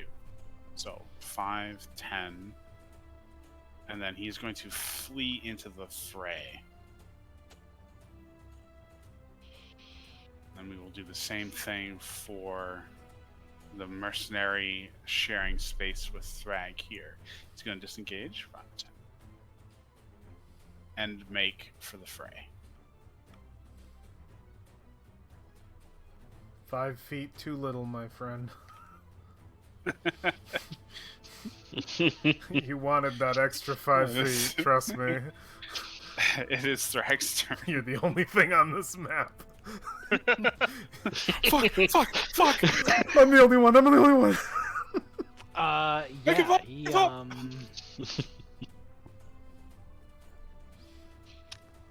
Can I even hit him? You can make it to the run one him down. over here. The Oh one- no, the I one I over by really, you is oh gone. no, I really could run him down. Merc 2, this guy's gone. Oh, Merc 2. I could really run him down. This no. other guy is Yes, who you couldn't could. make it. So, running on all fours. I could just see this guy behind him, just like sweat and just there's a lion wrong behind one. him. Oh, wrong. Other wrong way. one. This is the one Okay. that is still This on the one. map. The Yeah, other one right got there. to the fray. That's 25. Okay. Yeah. Thrag is gonna reckless attack. So I have advantage. Make sure I actually target this guy now. Now, well, that's not it. He's mercenary There we 4, you got him. So interestingly enough, I found out that you can toggle rage. So I'm curious to see. Yeah, it should apply. You I'm probably have cu- to tap the advantage button for the reckless I attack. did. I did. Okay. So, swinging with my great axe. Oh, it does plus stuff. It does. No, well, no. It'll do it on damage, it's not attack. Yeah, the Plus, damage. it's not plus to attack. So that's an 18. Yep, you will see that it hit. And then we'll see it here. Ooh, it didn't Alright. actually apply. It didn't apply? I didn't. It's No. regular. You So got that's 11 it. plus That 16. 16. Well, he's dead. I already tell you he did. Damage so exceeded it's- hit points by 3. So it's almost like a National Geographic episode, or where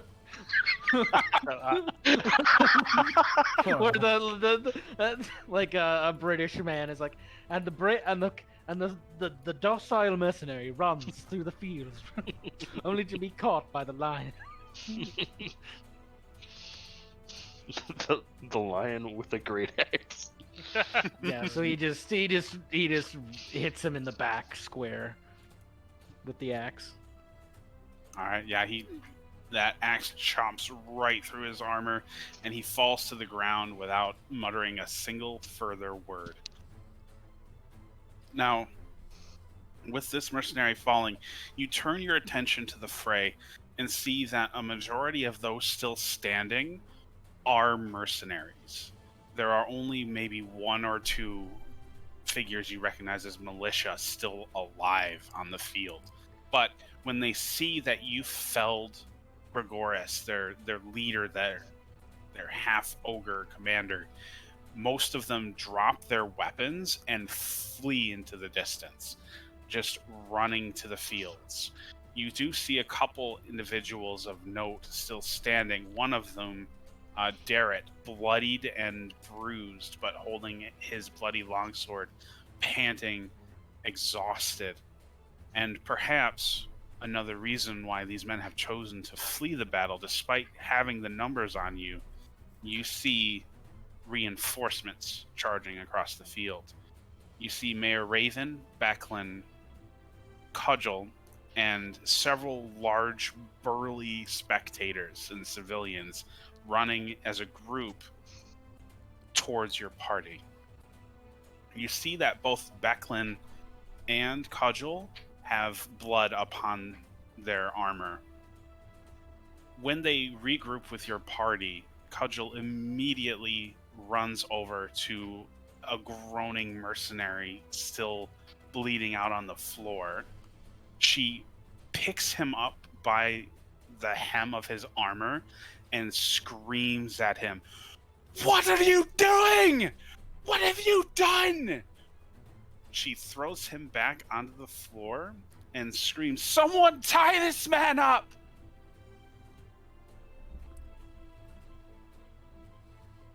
We'll watch as Becklin approaches quickly with a rope, and they immediately tie up the wounded mercenary. She looks around, fire and fury on her face, as she watches her men fleeing into the distance. Can I shoot at some as they go? Yeah, absolutely. Yeah, he'd just be loading and firing over and over again until I'll blow like 10 arrows, man. Okay. There's black orbs appearing consistently as they're running too. Yeah, we'll see our ranged companions taking what men they can from this raised position as they attempt to flee the battle. You will watch more than a few drop dead from your efforts, arrows and spells making contact. But a majority of the men will escape into the distance. Raven, panting, having run across the field, looks to your party. "Thank you." She turns to look at the carnage arrayed around her. "Thank you for trying, at least. I don't know what to say. I don't have words. When we get back to town, I promise I will reward you. But I need to try and find anybody who's still alive." Nimoy will do the same. He will search the battlefield for the living, since that was his job, kind of, already, being the judge. And while doing so, he'll also pick up half his ammo that he spent. Oh, and I cast a thing of good berries and hand them out as I'm wandering around. Right. Yeah, going through the field, the grim work of the ironclad regiment becomes alarmingly clear. They attacked viciously and without mercy. There are dozens of dead militia. The amount of survivors, those that you can find, you can't even count beyond a handful. But thanks to your efforts with the good berries and you being able to seek them out on the field, you will save a handful of militia members, though the harrowing experience is still heavy on their minds, their faces painted in terror and panic, at least calmed somewhat by the fact that they seem to have survived the event. Gathering who you can and saving the few survivors, you will join Becklin and Raven, as well as the other... what's going on the map here? What's this? I accidentally clicked my character. I don't know what's going on. It's asking for movement confirmation because you're trying to move them around. Let me unlock that, so it won't happen anymore. You will join the villagers, escorting people back to town. Is there anything you would like to, or anyone you would like to talk to on the road back? Sure. The boy, the squire who I was talking to prior, Garrett? Yeah. There. Darrett. At some point, I will roll up at his side. At some point when we cross paths, I think Nimoy will say, "Some play fight."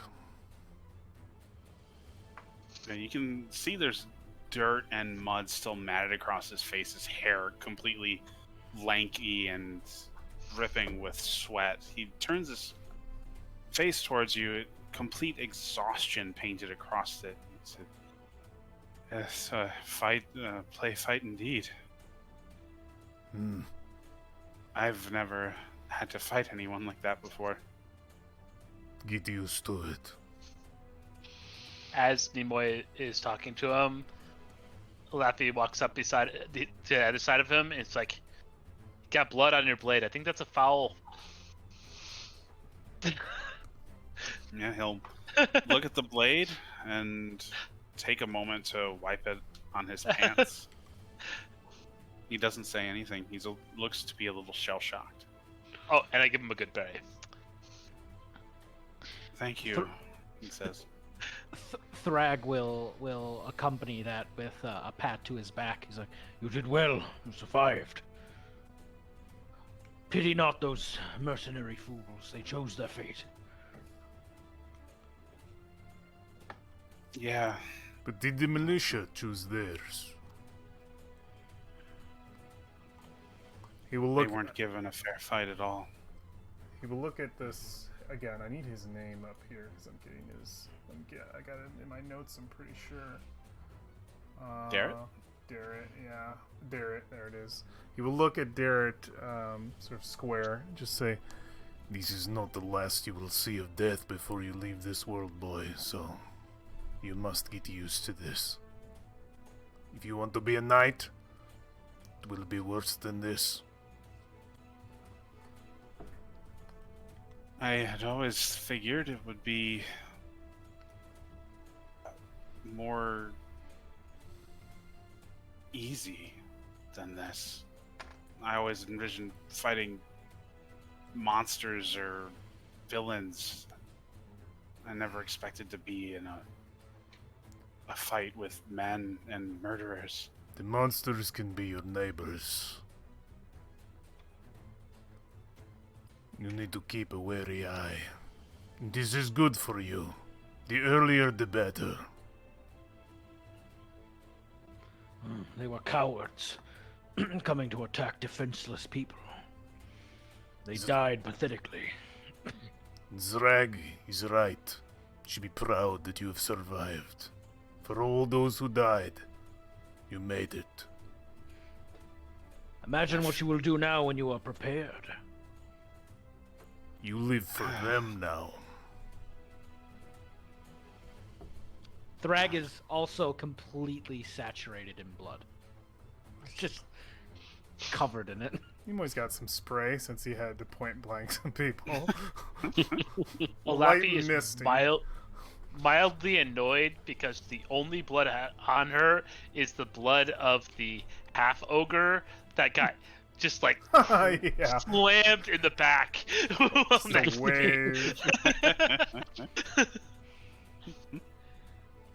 Could I pick up that ogre's? Could I pick up his great axe before I leave the battlefield? You could have looted that. Laffy, I have a gift for you. I'm not going to take a giant axe. It's sentimental.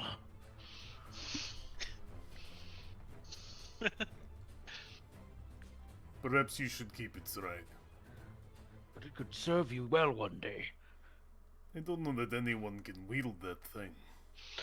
Leffy has her own tools. Is it just an average great axe? It is just a great axe. Oh, I didn't know if I could use the giant stat.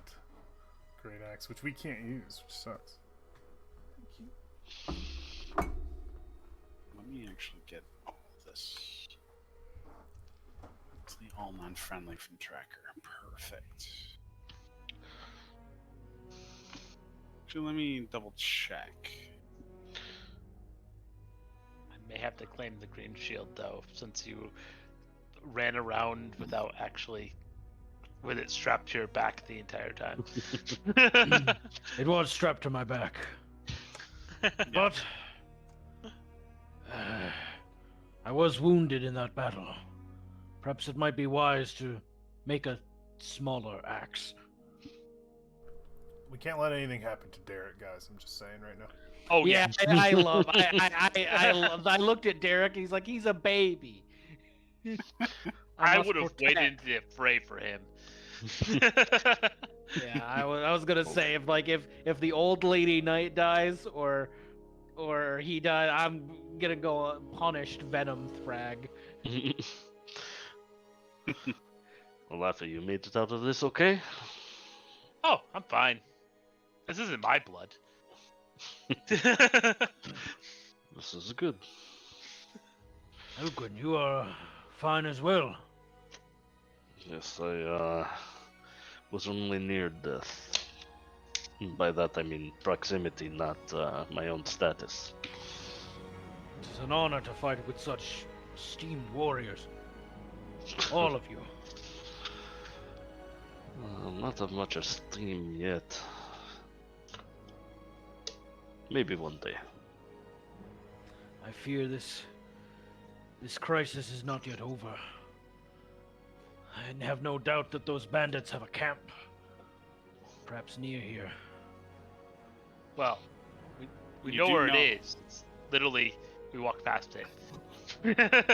You do know that the regiment has a camp, and that is not all of their number, by far. This was just a regiment for the play fight. What are they doing here? Why? Why do this? Easy way to catch people unaware. Take the town without having to fight people with real weaponry. Darrett sighs. I suppose that'll be something we can ask our friend. They That are Iron mutinies. Smile had. Go ahead. That's something we can ask our friend that Iron Smile tied up. Yes. I assume if he lives through the interrogation. They are mutineers. They all deserve to hang. Well, I saw what y'all did. A good amount of them won't even make it to the news. He smiles weakly.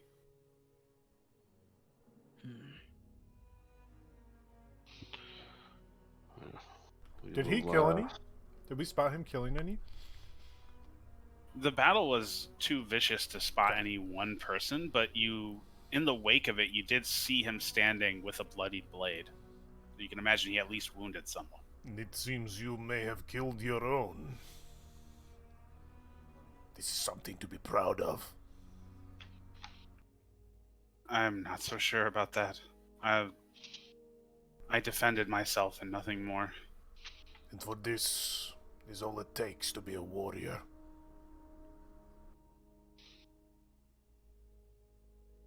Yeah, he's walking with you, but he's staring off in the distance. Occasionally, he'll snap out of it enough to scan the horizon, looking out for anything nefarious going on, but then quickly just returns to withdrawing into his shell. Still a little shocked from the whole experience. I will lean to Eldquin. I'll say, He's going to have some bad dreams tonight. It is likely true. How do you know? Are you a fortune teller? No. I had my own nightmares with my first kills. to see another person's life leave their eyes, something you cannot take away. To be honest, I can't quite remember. Everything goes red.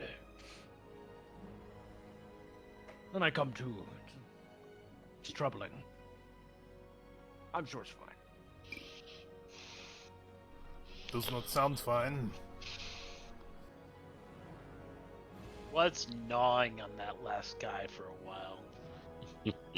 I was. He licks his lips. Thought I tasted something peculiar. For some, it comes natural. For others, it is a crime against humanity. It's hard to swallow. It's fair. You seem like you do it with ease. I kill, but I don't forget. Those men that I shot, they have families. They are someone's son, someone's husband. Now they are no more. It is a serious matter.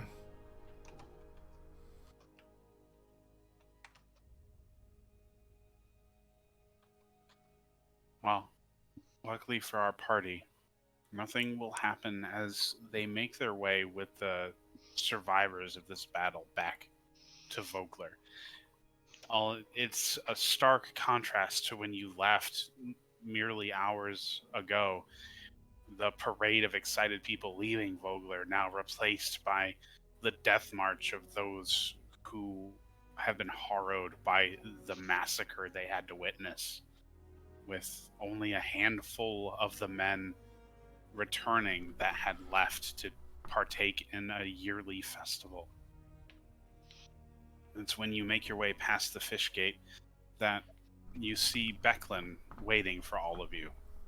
Becklin Uthvaharin. Yep. Got it. Oh, sorry, I That's thought that our- was a question. No, I was a question. That's our swordsman. Our captain.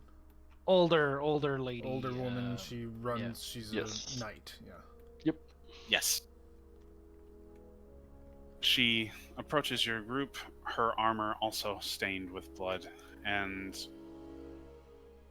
sighs with relief when she lays eyes on Darrett. She doesn't address him directly, but you can see on her face that she recognizes he's been through something. When she looks at all of you, she takes a deep breath and sighs. If you don't mind, the mayor has asked for your presence in the tavern. They're discussing a response to what happened, and your presence would be appreciated. Darrett, you are still at least trained with medicine, so would you please do the survivors a favor and help see to the wounded? Yes, of course. Of course, Miss Vaharan, I will do that. Good luck, boy. As Eldquin as Darrett leaves, Eldrin's gonna lean to Becklin and say, "Oh, he got his first taste today. We'll need some time." She takes an even deeper breath. Yes. I'm sorry this had to be the way, but I'm at least relieved he survived it. I fear that this is not the end. You I should can be only proud. He fought valiantly. He's a good boy, and he trains hard and well, and I believe that his efforts have allowed him to survive that today. It will not be much longer we'll be able to call him boy. And she smiles. Yeah, I've been training him for so long, I forget that he's growing up into a young man. But I suppose after today, he isn't the boy anymore. No. See to it he gets a drink. Tonight, for sure.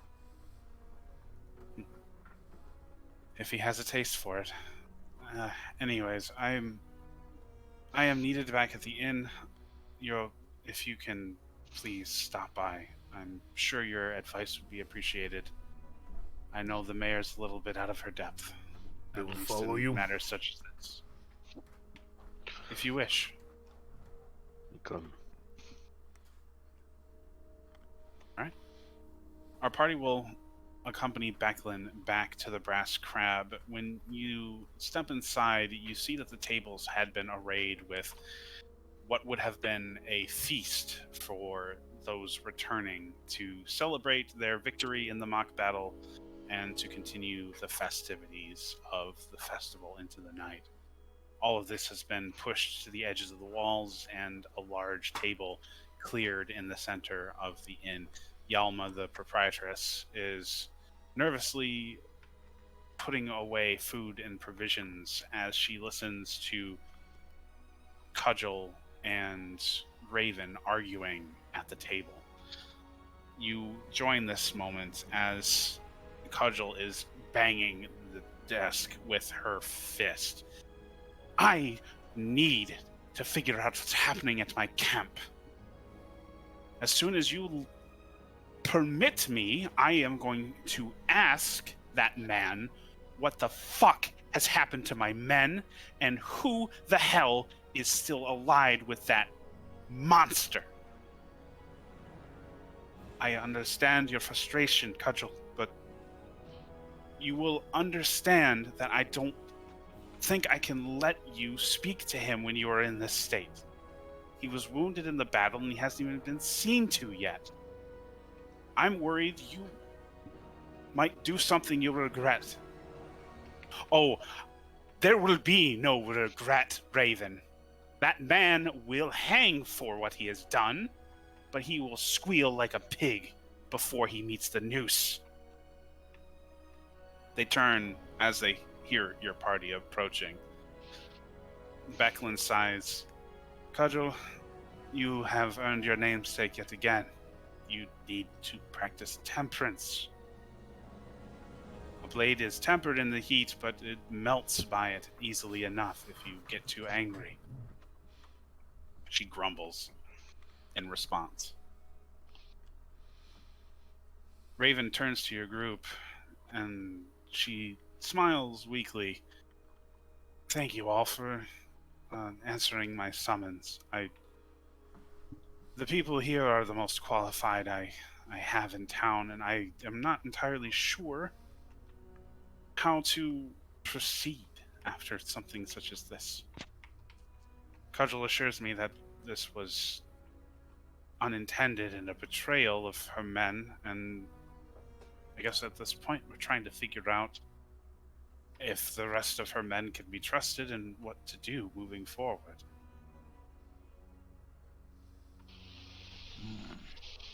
Cudgel grumbles.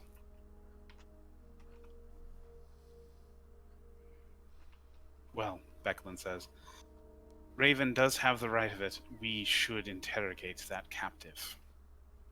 We need to figure out what the situation is and if we can trust the rest of the Iron Regiment or not. I believe, Cudgel says, that we can trust my men. At the very least, I will be leaving to ascertain that much. I refuse to believe that the entirety of my band would turn against me. Do you know what might have caused this? Was a discontent with your soldiers? My men are good men. And I like to think of myself as a good captain. I don't think that their displeasure with my leadership would lead them to murder civilians. What of that ogre? Was that one of your lieutenants? He was. Thankfully, he's been put down like the dog he showed himself to be. I appreciate you doing such. Couldn't have done it alone. Alafi did most of the work. I had him, but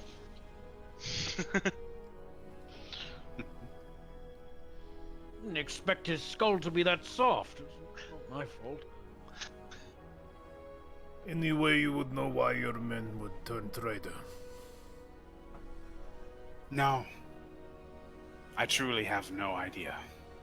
But that's why Mistress Raven is going to let us talk to her captive Right? I would actually, she begins to say, would prefer it if our companions here would interrogate him. They're a neutral party. He may even open up to them rather than his commanding officer. Ex-commanding officer. Cudgel corrects her. Raven turns towards your group and mentions, "We have him tied up in a shed behind the breast crab. If any of you would like to help with the interrogation, if not, I will be doing what I can." You wish us to get information out of him? Want to play good cop, angry tiger, possibly? I do not know what this game is, but I will win it. Or tie me up with him. Maybe he would talk to a fellow comrade that has been also apprehended. Not a bad idea, Cudgel begins to say. But my men train hard, and we have known each other for a good deal of time. A stranger's face would be recognized as not one of us. That is fair.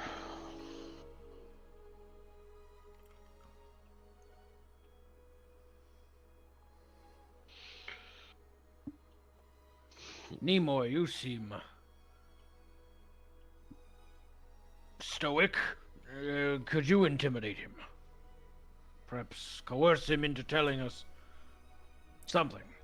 Talking to people is not my strong suit. I think we should go with the I can the brother who is covered in blood from his brother shooting people at point blank range next to him.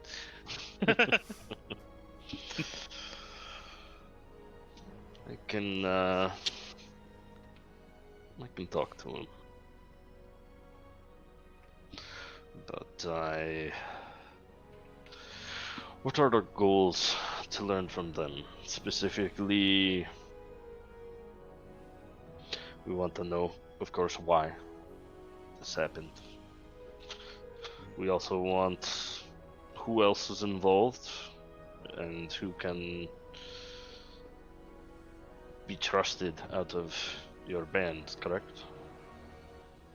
Hey, I need to figure out what Gregoris did or promised these men to turn them against me, and if there are any in the camp who still are loyal to him or whatever methods. Sorry, I'm a little flustered. I just need to figure out why they did it, and if there's anyone still in the camp who aligned with him. Do we know if this guy was near us during the fighting? Everybody that was near you during the fighting died. Fair. Except for the one who guy ran who away. got away. But Yeah. Alafi would recognize his face, even covered in armor as it was.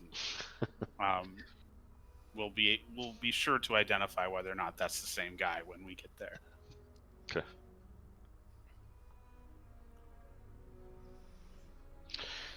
I can also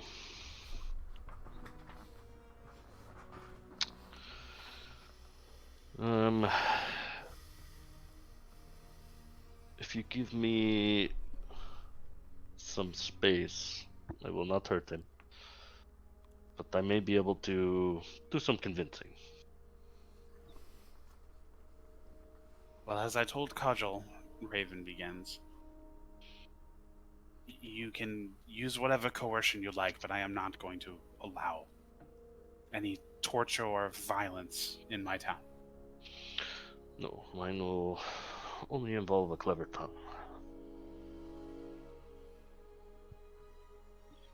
Do you want me to? That is fine. Do you want me to just stand next to you and act intimidating? Maybe sharpen your axe. That's a good idea. Mm. I had a little bit of a plan.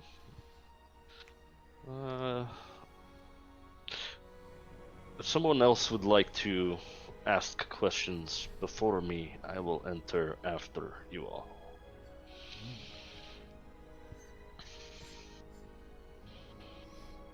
Does this man... Does he know that we cannot hurt him?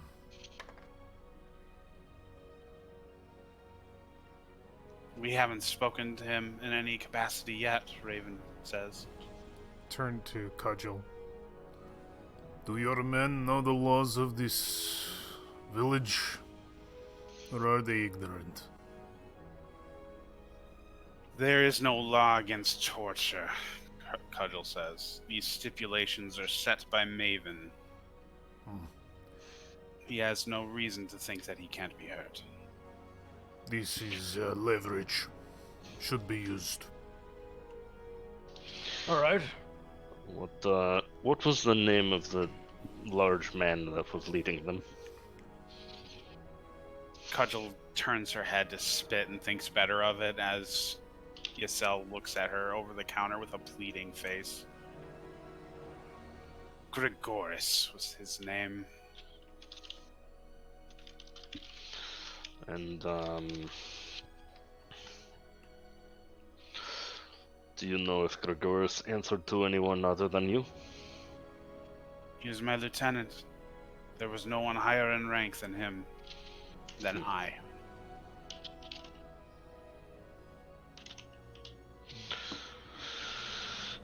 Okay.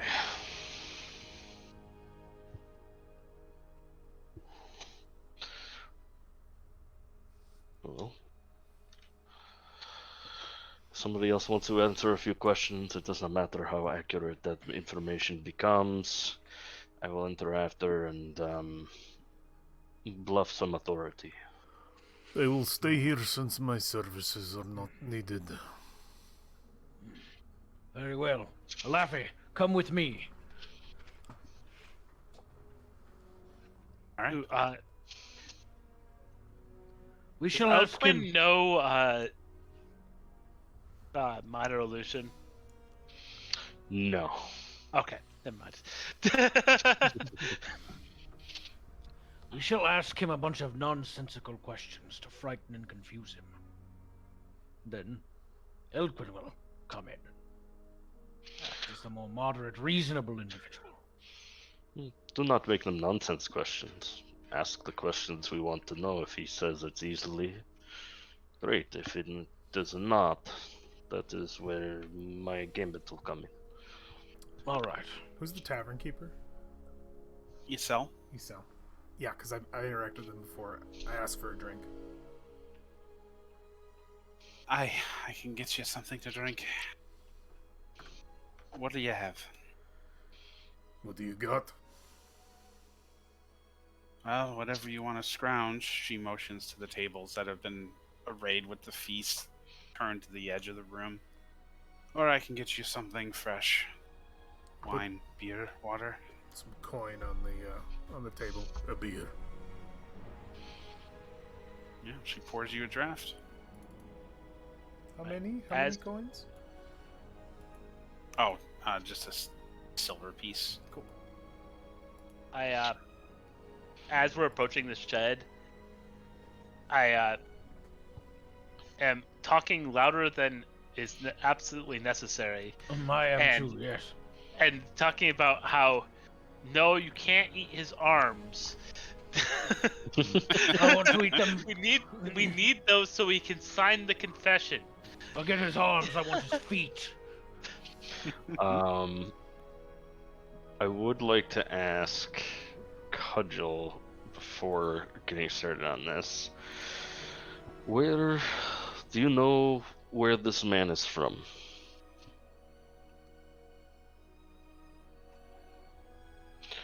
He's Or just some lad who we recruited outside of some village or other. It was years ago. Okay, so more local. Yes, he's certainly not from outside the country, if that's what you're getting at. Okay. Any specific accent that he has? No. He knows common like the rest of them. Okay. She's also got herself a drink and sat herself a seat away from Nimoy. And she's trying her best to strangle the mug with her hand as she takes a drink.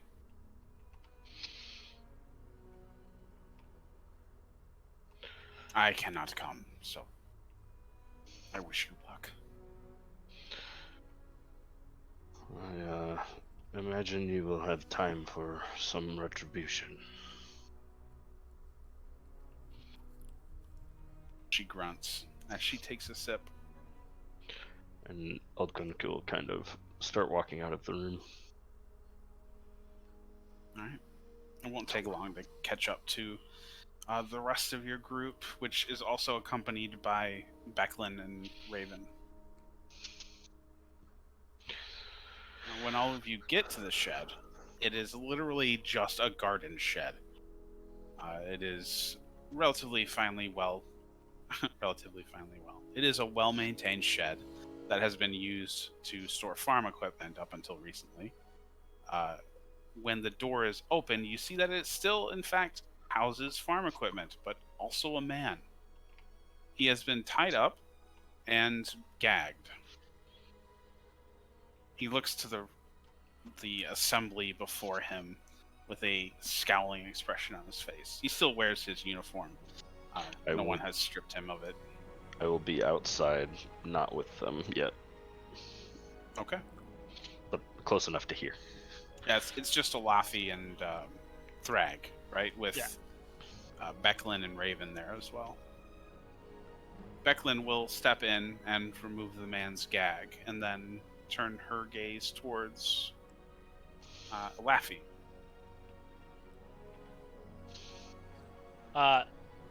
Alapi is, having had our discussion outside the shed, is actually looking at the farming tools and testing edges while Thrag approaches. Yeah, this Thrag just looks. Thrag just goes up to him. He's still covered in blood. He's just like smelling him. And you see his head kind of pull back away from you. His nose curling into like a grimace / sneer. So what do you say, Alefi? Can I eat his feet? Fuck Well, if he answers questions, we shouldn't eat his feet. I'm hungry. None of these blades are sharp enough to get a good clean cut anyways. I don't need a knife. I'll bite them off myself. Oh, well.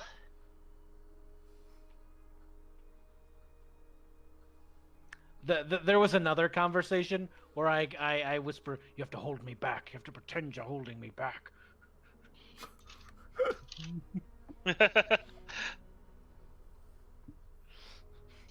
And he almost lunges at him. You like actually half lunge at him? Yeah. And Alafi reaches out and grabs his shoulder at the last second. Alright. Yeah. Yeah, you lunge in and grab his shoulder, respectively, and he'll shout, "Hey, okay, back off. Alright? There's no reason to be savage about it. God, the gods might be gone, but have some respect." Let me do it, Alefi. Well, What could he possibly offer us anyway? probably nothing. He's too low ranked to know anything of value.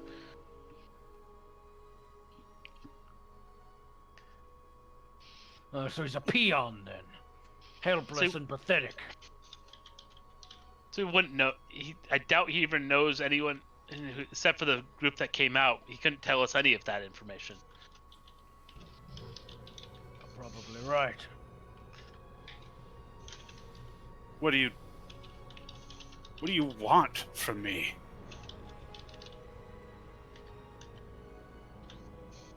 Well, I don't understand what you're trying to get me to say. Well, I need to know if there's anyone else back at the camp who was in on this. Why? You knew you'd be massacred. Why would we be massacred? It's just a bunch of fucking country bumpkins. And there's Yeah. far more of us. Hell, The only that's thing your we weren't- leader. What? He has a sizable hole in his head now. Yeah, well, that wasn't part of the plan, was it? There wasn't supposed to be people who knew how to fight. There's always people that know how to fight. Yeah, just Clearly not as we're good here. as us. Some backwater mercenary crew?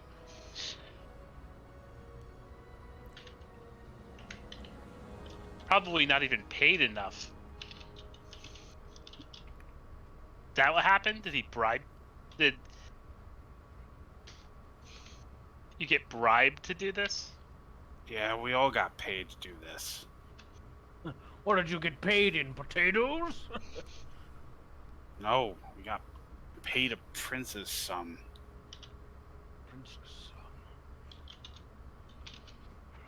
I should just kill you now and be done with it. Yeah, well, if you were gonna do that, you would have let Cudgel have me. So we both know you don't want me dead. Oh no, we don't want to kill you. That's her job. Yes, I want to eat your I want to eat your feet. Or your hands, I don't care which. Savage. I bite him. You bite him? I bite Roll him. an attack. Wait, how wounded is this guy? Pretty wounded. We probably don't want to kill him. Yeah, I don't want to kill him. Plus, you don't want the mayor to be mad at us. I lunge to bite him, but Laffy holds me back. Yeah. I mean, he backs away from you. He is tied up. He's obviously at a disadvantage here. We If should you're just gonna keep give threatening me, just fucking end it already. Oh no.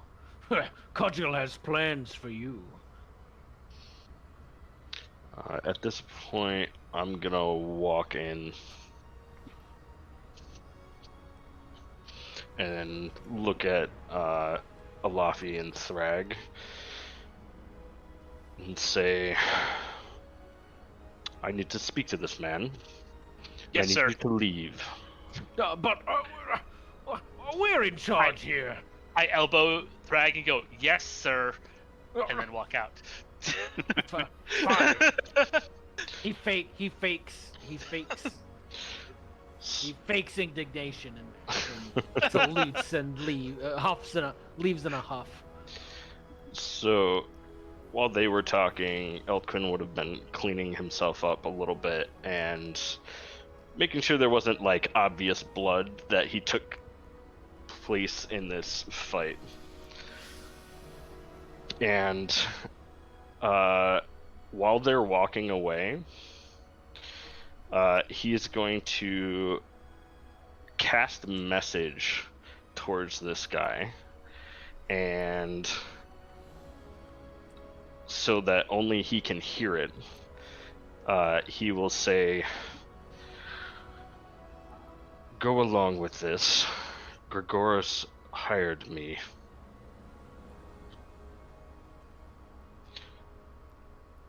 And he'll sit down across from this guy and say, "Those outside wish for me to ask you a few questions." And then he'll message again and he'll say, I will ask the real questions here. And then he'll say, I'll keep it simple, yes or no.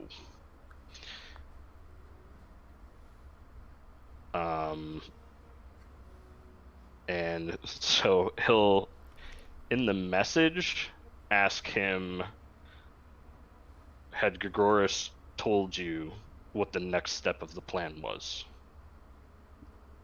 But outside, he'll ask something like,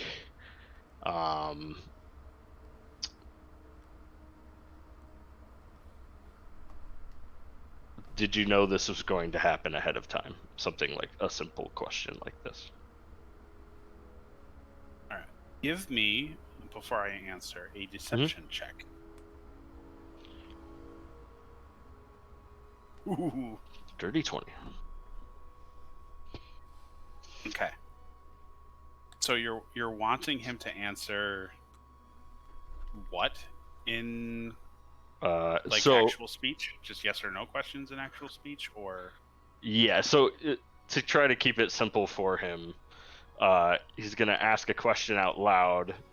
Let's pause a second. Ask in the message what the actual question is, and then have him respond yes or no, like he's saying things to the other question.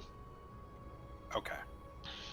People can respond to messages with message. That's true. So he could just respond in that. My bad. All right. But he'll keep a pretense of asking him verbal questions while still doing the message thing underneath it. Okay. So yeah, essentially speaking in sort of a code.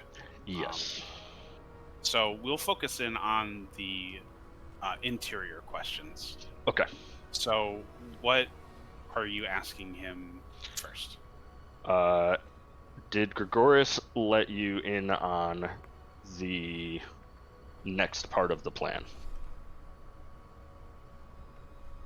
He says, responding to you in the message, the next part of the plan was to just murder the militia and then raid the town. He'll respond back with, then I guess that's a no.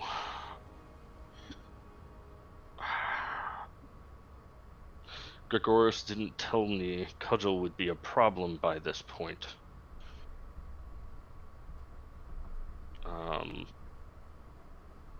She was supposed to be dead. Did you send another regiment over that way then? No, she was just supposed to be killed. People were going to jump her in the crowd. Okay. So raiding the town. Didn't tell you about the next part.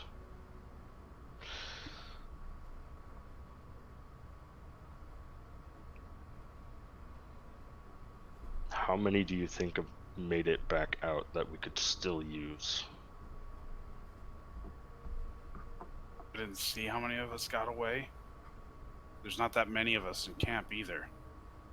Gregoris was supposed to take over once Cudgel was dead, and we were just going to say she had an accident. Everybody else would have fallen in line. Fine.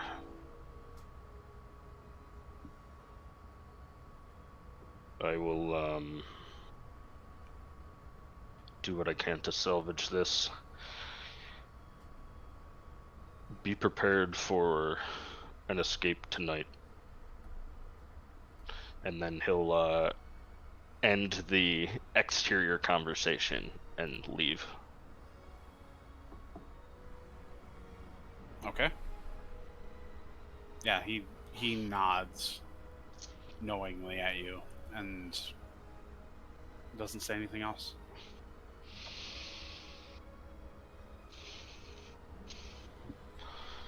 Okay, he'll make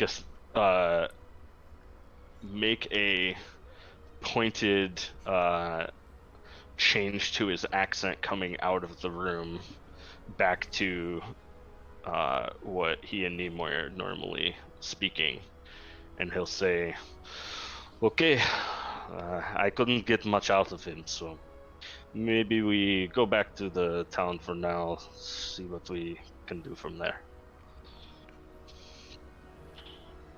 If you say so, Raven says. I'm not good at this, so I trust that you got what you could. Becklin says, I think I will stay, see if I can get anything else out of him, and then I will rebind him and then rejoin everyone back at the inn in a few minutes. With that, he'll message Becklin also and say, "I got more than I'm leading on, but he thinks he'll be making an escape tonight, just as a heads up." Yeah, she turns to you and acknowledges you with a nod. And then, yeah, I will continue back. Once we are far out of earshot, he'll say, "I actually got more information, so I think I have the answers to our questions." And you're speaking to who? It would have been Raven coming back with us, as well as the rest of Thrag and Elafi. Okay, I didn't know if that was... Sorry, I was not aware if that was an aside to Elafi and Thrag. Well, Raven says, I at least hope you got something useful. I hope the rest of the band are not hostile to the village. Did you at least find that much out? Some are the ones that got away from here, but their plan was that Cudgel would have died during this, and Gregoris going back would have taken over the band, so done whatever he wanted with from that point on. So those that did not participate today are likely more trustworthy, but those that did participate should definitely be not trusted. Fair enough. At this point, our players will be stepping back into the Brass Crab. Nimoy, was there anything you wanted to do while you were sipping your drink in the inn? Nothing in particular, no. Okay. So you will see the rest of the party rejoining you in the crab. And Cudgel immediately turns towards everyone and says, So, what did you get out of him? You were supposed to die during that attack. I imagine somebody jumped you in the crowd while this was happening, but you eschewed them? Yeah, I was completely sidelined. If Becklin was not there, they would have succeeded. Gregoris hired them to do that for you. His intent was to kill everyone, raid the town, and then kill you, go back to your band, and then take over the band at that point, and saying you had an accident during something. So That fucking bastard. I hope he rots in every level of hell. But that doesn't make any sense. There's no way he made enough money to pay off that many of my men. He said he was. Oh wait, shit. I'm sorry. no, you're good. No, go ahead. No, never mind. He said to Thinking out of them they would have paid a prince's sum, so I'm sure if there's a second backer to this or anything there. Who? Did he say who paid the sum? Did not ask, so no. Doesn't make any sense. I can't think of who could afford to turn my men with that much money. And who would even that be? We're mercenaries. We don't make enemies. Well, the group that came here today was obviously paid off, but the rest that were staying back apparently weren't in on the plan, and you were supposed to have an accident, and Gregoris would take over the band that way. So She chugs the rest of her drink and slams it down on the counter. Fine. Well, if that's what we've learned, I need to go see my men and ascertain the state of the camp for myself. She grabs her gear and begins walking to the door. And leaves. Is the mayor here? The mayor is here. She does not stop her from leaving. Do you know, offhand, who is the richest person in town? She shoots you a quizzical look. Well, my family has a wealthy estate, so I suppose second to myself, I don't think Who? Lord Baccharis would be the wealthiest person in town. Interesting. He just leans back. What are you saying? He paid the mercenaries? I did not say it. You did. What would he gain? I could not fathom what he would gain from seeing this place sacked. I mean, he does live here.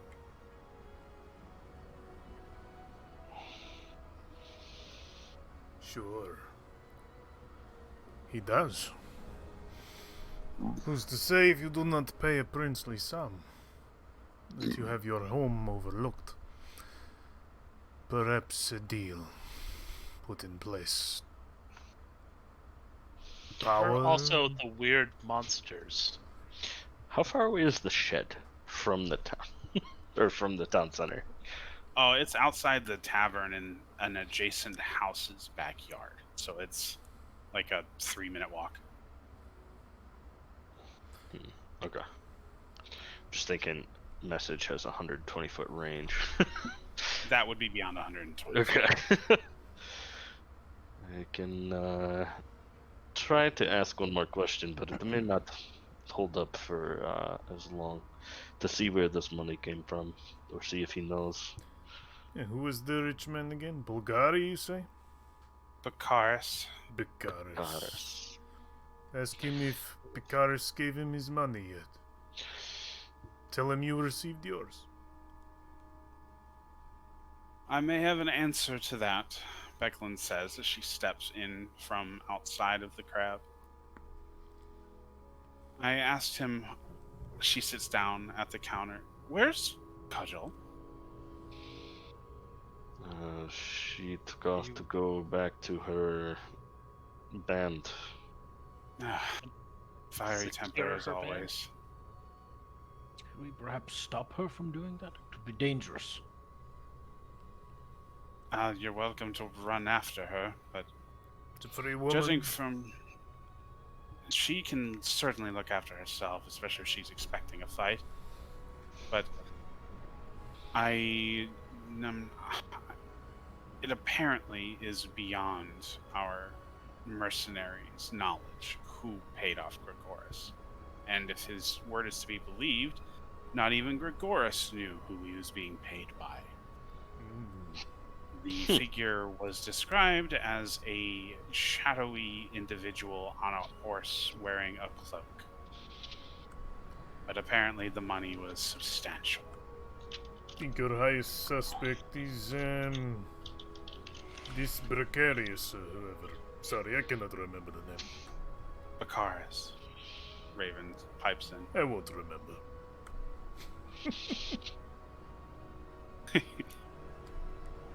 Apparently, this exchanging of funds happened just outside of town, in the woods. Even more likely a suspect. Really, Raven says. closer to town, the more personal the reason. Well, is there anything we could learn? Could we go see if we can track where these people went? Good track, yes. If we wish to go out into the night, If it was fairly recent, I'm sure you could you know, bat your shoulder a little bit. You could track. You are one of the best trackers I know, if not the best. and a good day I'm alright. Becklin shrugs. He said that apparently the money exchanged hands 2 days ago. So perhaps it is fresh enough that you'd be able to find something. Well, you think 2-day-old horse tracks? There is It a hasn't chance. rained. Well, I hate to ask this of you, Raven begins, but if I could convince you to go look and see what can be seen, I would be in your debt more so than I already am. Someone spoke of an initial award of some kind.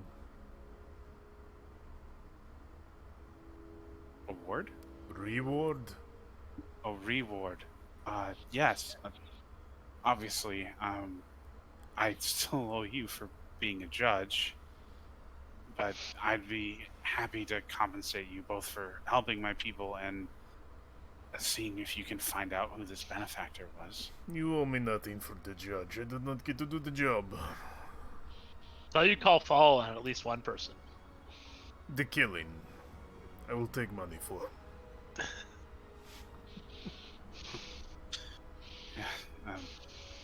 I hope you can understand my priorities are elsewhere at the moment, but I can Pay promise me you I later. will. Yes, thank you. Then we go do this. We're looking for a horse. There are a lot of Back- horses out there. Becklin takes a piece of paper and begins to sketch roughly an area around Vogler. If this man's directions are accurate, they met southwest of the mercenaries' camp in a stretch of woods. And she marks it with an X.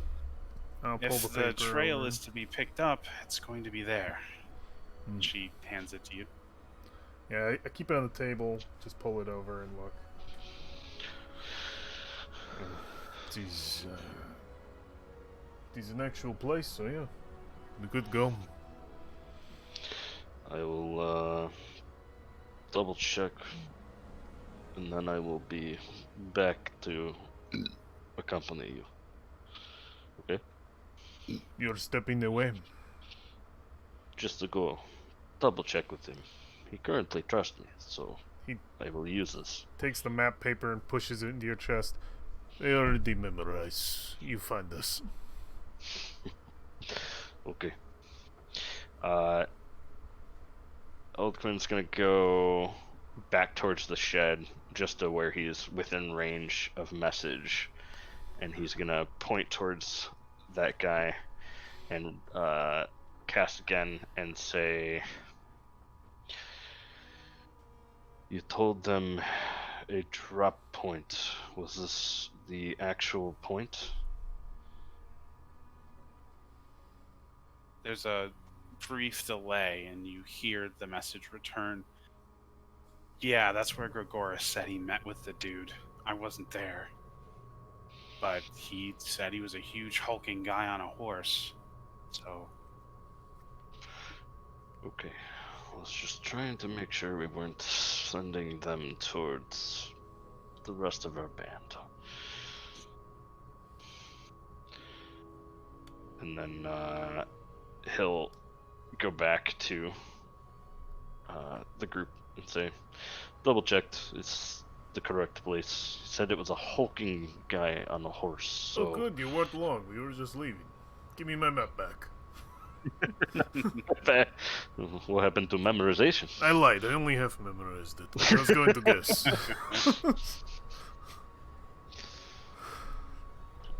Yeah, you see Raven has sat herself down at the table and begun to lightly pick at some food. And when it looks like you're all about to leave, she stands up and says, "But do, please be careful. I don't know what's waiting out there or anything of the sort. Just be safe. I would not forgive myself if something happened." You three are coming? Yeah. You know what to be quiet? I've spent almost as much time. No, I haven't. I've spent most of my life in the forest, but nowhere near as long as you. You know me, I step on too many twigs. If stealth is required, you will stay put. In this situation, you come with regard. I'm not terrible, but not as good as you know? If they require stealth, you just stay. Okay. Alright, let's go. All right. Right. For any survival checks, I am doing the Mega Super Druid Assist, which is guidance and assist because it's survival, and I'm good at that too. Does Ranger get a power that makes everybody go faster? Don't they? Am I going crazy? No, You they like there is do. one. There are absolutely passives that they get that allow people to like quickly navigate the wild. Because Yeah. I feel like Ranger was the class. Because I remember thinking about it at Tomb, reading the Ranger and being like, man, they make the whole party go fast. It's so cool. I almost picked a ranger for that very reason, but then I was like, They're I want to play a beefy. wizard. Right. I get you. But yeah, I don't have that yet. But I got the map. I'll lead the way. Yeah, it Not- might be not the. There were optional features too. If you opted for the new ones, it might have been an old one. I'll poke through a few things and see. Yeah. It's true. A lot of the new features seem to be more like, hey, this is for if you don't want the role play and you want more combat stuff. Right. Yeah. Now, our party will leave Vogler and they will pass through what is veritably a ghost town. The liveliness of the city has been silenced by the events at the high hill. And although you do occasionally spot some people wandering around aimlessly, not entirely sure what to do with themselves, you aren't approached by anyone, and you see that everyone is holed up in their homes. It is a quiet walk to the river gate, to the fish gate, and an uneventful march up the road. Eventually, you do reach the forest that was laid out in Beckland's sketch, and what you do find when you get there are some relatively well preserved tracks. Whatever was riding on that horse was big enough that the indentations left by the beast were not masked by the forest at all. I would like a survival check if you would like to follow these tracks. Is anyone else proficient that can help? I I- am proficient, so I I- can assist you and guidance. So I would love advantage. guidance. What's Oh, 3d4? definitely him then. Okay, so advantage with an extra d4 I really like. Okay. Yeah. Can you guys hear me? Yeah, I can hear you. Yep. Yep. I can hear Okay, you. just Yeah. my mic died a little while ago, so I had to. Ooh, I will have Okay. to roll again because I didn't press advantage and I wanted to. Okay, so there's that. And Much then better. Let me just get this in there because it's yeah. Oh yeah, 25. 25. I like my new sister's great. We're like this is it might be better than my brother. That's what it's like. All right. So, our players will be able to pick up the tracks. It took about an hour to get to this location, and it would take about an hour following these tracks to lead to where they go. But before we get there, I am going to have to step away for a moment and go to the bathroom. All right, I'm gonna throw a break up. All right, please.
Correct. All right. So you were able to find tracks from the very heavily laden horse and follow them with that wonderfully well rolled survival check. Now, as you follow these tracks through the forest, you spend a significant amount of time doing so. It takes you an hour before you get to where they end. And as they are going through the woods, you note that they are joined. They are joined by new pairs of tracks that are unlike the horse. They are long, raking claw marks from beasts that are larger than anything that should be making these tracks. They appear lizard-like, but far larger in scale than you would expect. Anything like the tracks of the beasts we fought in the beginning. I don't remember us spending time studying them, but because you're such a good woodsman, you would passively just remember these are similar. Okay. Like you would expect those creatures to make tracks such as this. These same tracks as the beast we slew yesterday. Well, we did let some get away by accident. Yes, well, they go hand in hand with whatever this mysterious benefactor's horse was. Perhaps it is not richest man, unless he is in league with those creatures.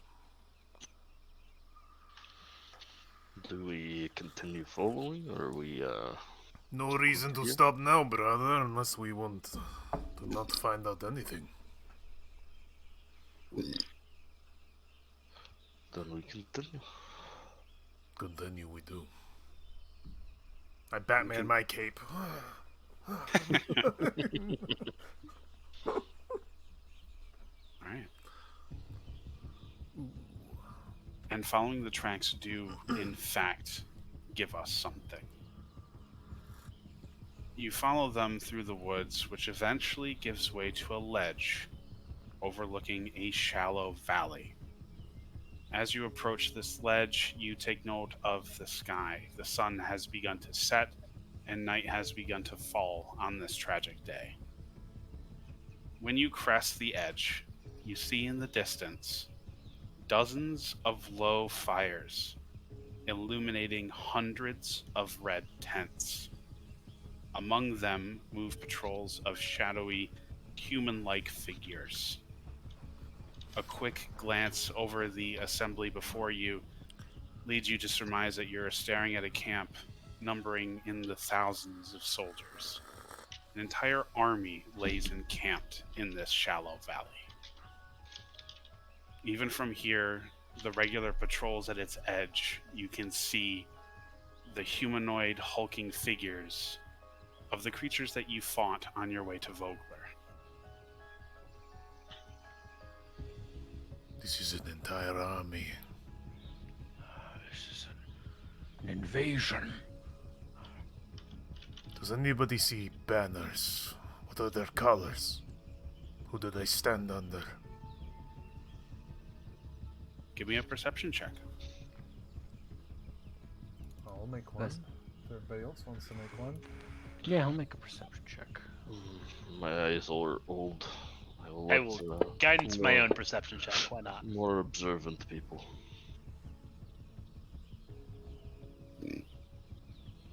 15. Okay. Oh, I forgot to actually add my. I forgot to roll proper on my that. Not 15.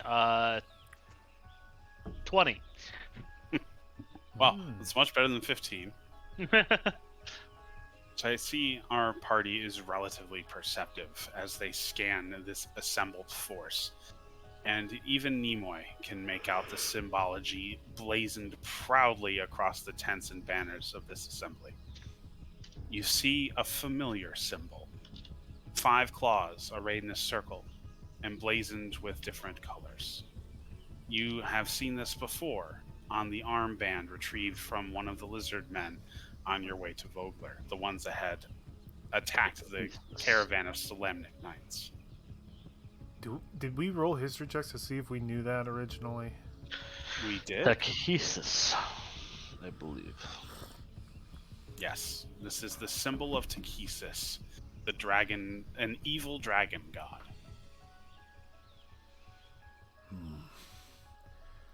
This does not bode well. What's the nearest kingdom to here that I know? What's like the nearest force that's worth taking? Like, or settlement or point of interest? The nearest point of interest is the large city you took a ferry from to get here. What's that called? Grabbing the name now. Calaman. Yeah, I think it's on the map. Kalaman? Oh, yeah, I didn't know. That's where Laffy and I need to go anyway. This makes sense. Their plan was to take the port and then launch an invasion from here. Nearest Maybe point would be Kalaman. Maybe they run ships up the river. Perhaps. But you take Can, this point, they could house it. Could you load up the world map again really quick? So you can go into campaign, click on images. At the very top, go to uncategorized, and that's everything we've been given thus far. Oh, okay. So, live. Thank you. Continent of Ancelon is the one that you're looking for. You said, I'm sorry, you said. So go into campaign, images, at the very top, uncategorized, and then down to the continent of Ancelon. It's the fifth from the top. Okay. Huh. And I think we're towards the mouth of the river from Yep. Element. Kalaman is the capital. Too. At least it's marked so on this map. They take the head, they take the whole snake. Well, We have to warn them. problem. Yeah, we're across the river from Calaman. We should probably let our friends in Vogler know and then proceed to Kalaman. As soon as possible, a runner needs to be sent across the river. Alman is just a city, it looks like. It is marked on this map as with like a special mark. Yeah, that's a city mark though in the map key. Well, it's the only city around, so I guess it's the only city among villages. It is the largest city in this area, though I have to double check, but I'm pretty sure the actual capital of this region is Solamnia, which is to the southwest. Right. It doesn't. But Kalaman is a massive city. It is Yeah, a good they have start to an invasion. Yeah, the key has things for multiple of those dots, but the only dot on the entire thing is Calaman. Can I get a sum up of the soldiers?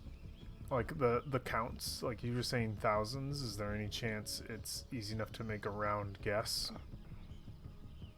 Yeah, the round guess is thousands. You could spend some time here to try and take a more precise number, Yeah, because but with the fading light and the fact that you can't see every assembled soldier, it would be an inconsistent number with their true representation. As long as I get a number, I think. Because thousands could be 1,000 or 10,000. Yeah. Give me... What kind of check do you think that would be to mathematically surmise? Investigation seems appropriate, even though that's not It would typically be. how It's it's an used. intelligence base. For sure. Yeah, probably intelligence based. And investigations is intelligence based. Makes sense. Am I doing so with Yeah. disadvantage with the losing of the light? No, you're fine with that. I give you guidance. Okay. It's I'll just take it. influencing the Absolutely. Investigation is Helps your eyes see slightly better. plus. Oh, hell yeah. 19. Nice. So yeah, your stomach would sink as you spend about 15 minutes studying the forces assembled in the valley below. And you can guess a rough estimate of about 2,000 to 5,000 soldiers. That is a lot. Enough to take the city, I think. Enough to take the city, enough to take the region. Definitely enough to take Vogler. People of Vogler should be warned. I think it would be best if they evacuate to Kalaman. They will not survive here. That is, if they wish to have another push for the city. But if they are doing this as a way to stage an attack on Kalaman, it may be just delaying the inevitable. Well, I believe that my guess is that they paid off the mercenary company to attack the city, the village. Perhaps if they were to take it, it would seem not like an army was approaching. It is a very sneaky method to have another take for you. That's true. It is my belief they should leave the city. Evacuate. We should go now. Head back. Just before we're spotted. Maybe start making our way tonight.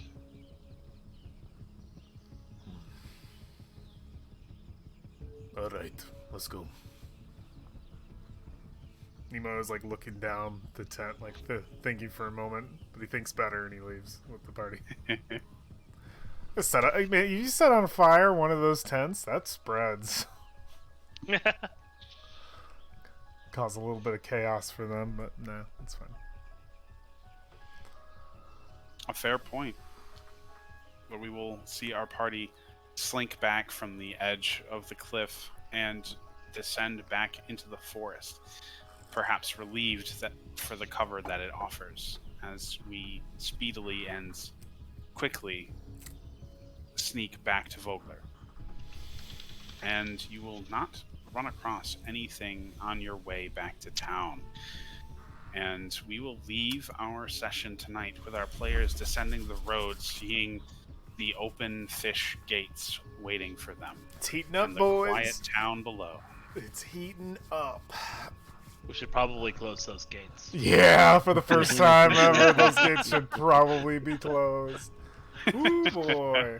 Worst thing, if like looking at that map, is that a ledge surrounding it? Couldn't people just walk up to the edge of the ledge and start firing down on the town? That is a 30-foot cliff that surrounds the north face of Vogler, so it's sitting in a basin. Yeah. It's sitting in a basin, so they could line archers up and burn the town. This is not a protected place. These people need to leave. Oh no. Oh, good shit. Yeah, some dire things for our players to think about as we wait for our next session. But thank you everyone for joining us, and we will see you next time, where the fate of Vogler will rest in the hands of our adventurers and what choices they choose to make. All right. See you guys next time. Bye. Bye. Bye.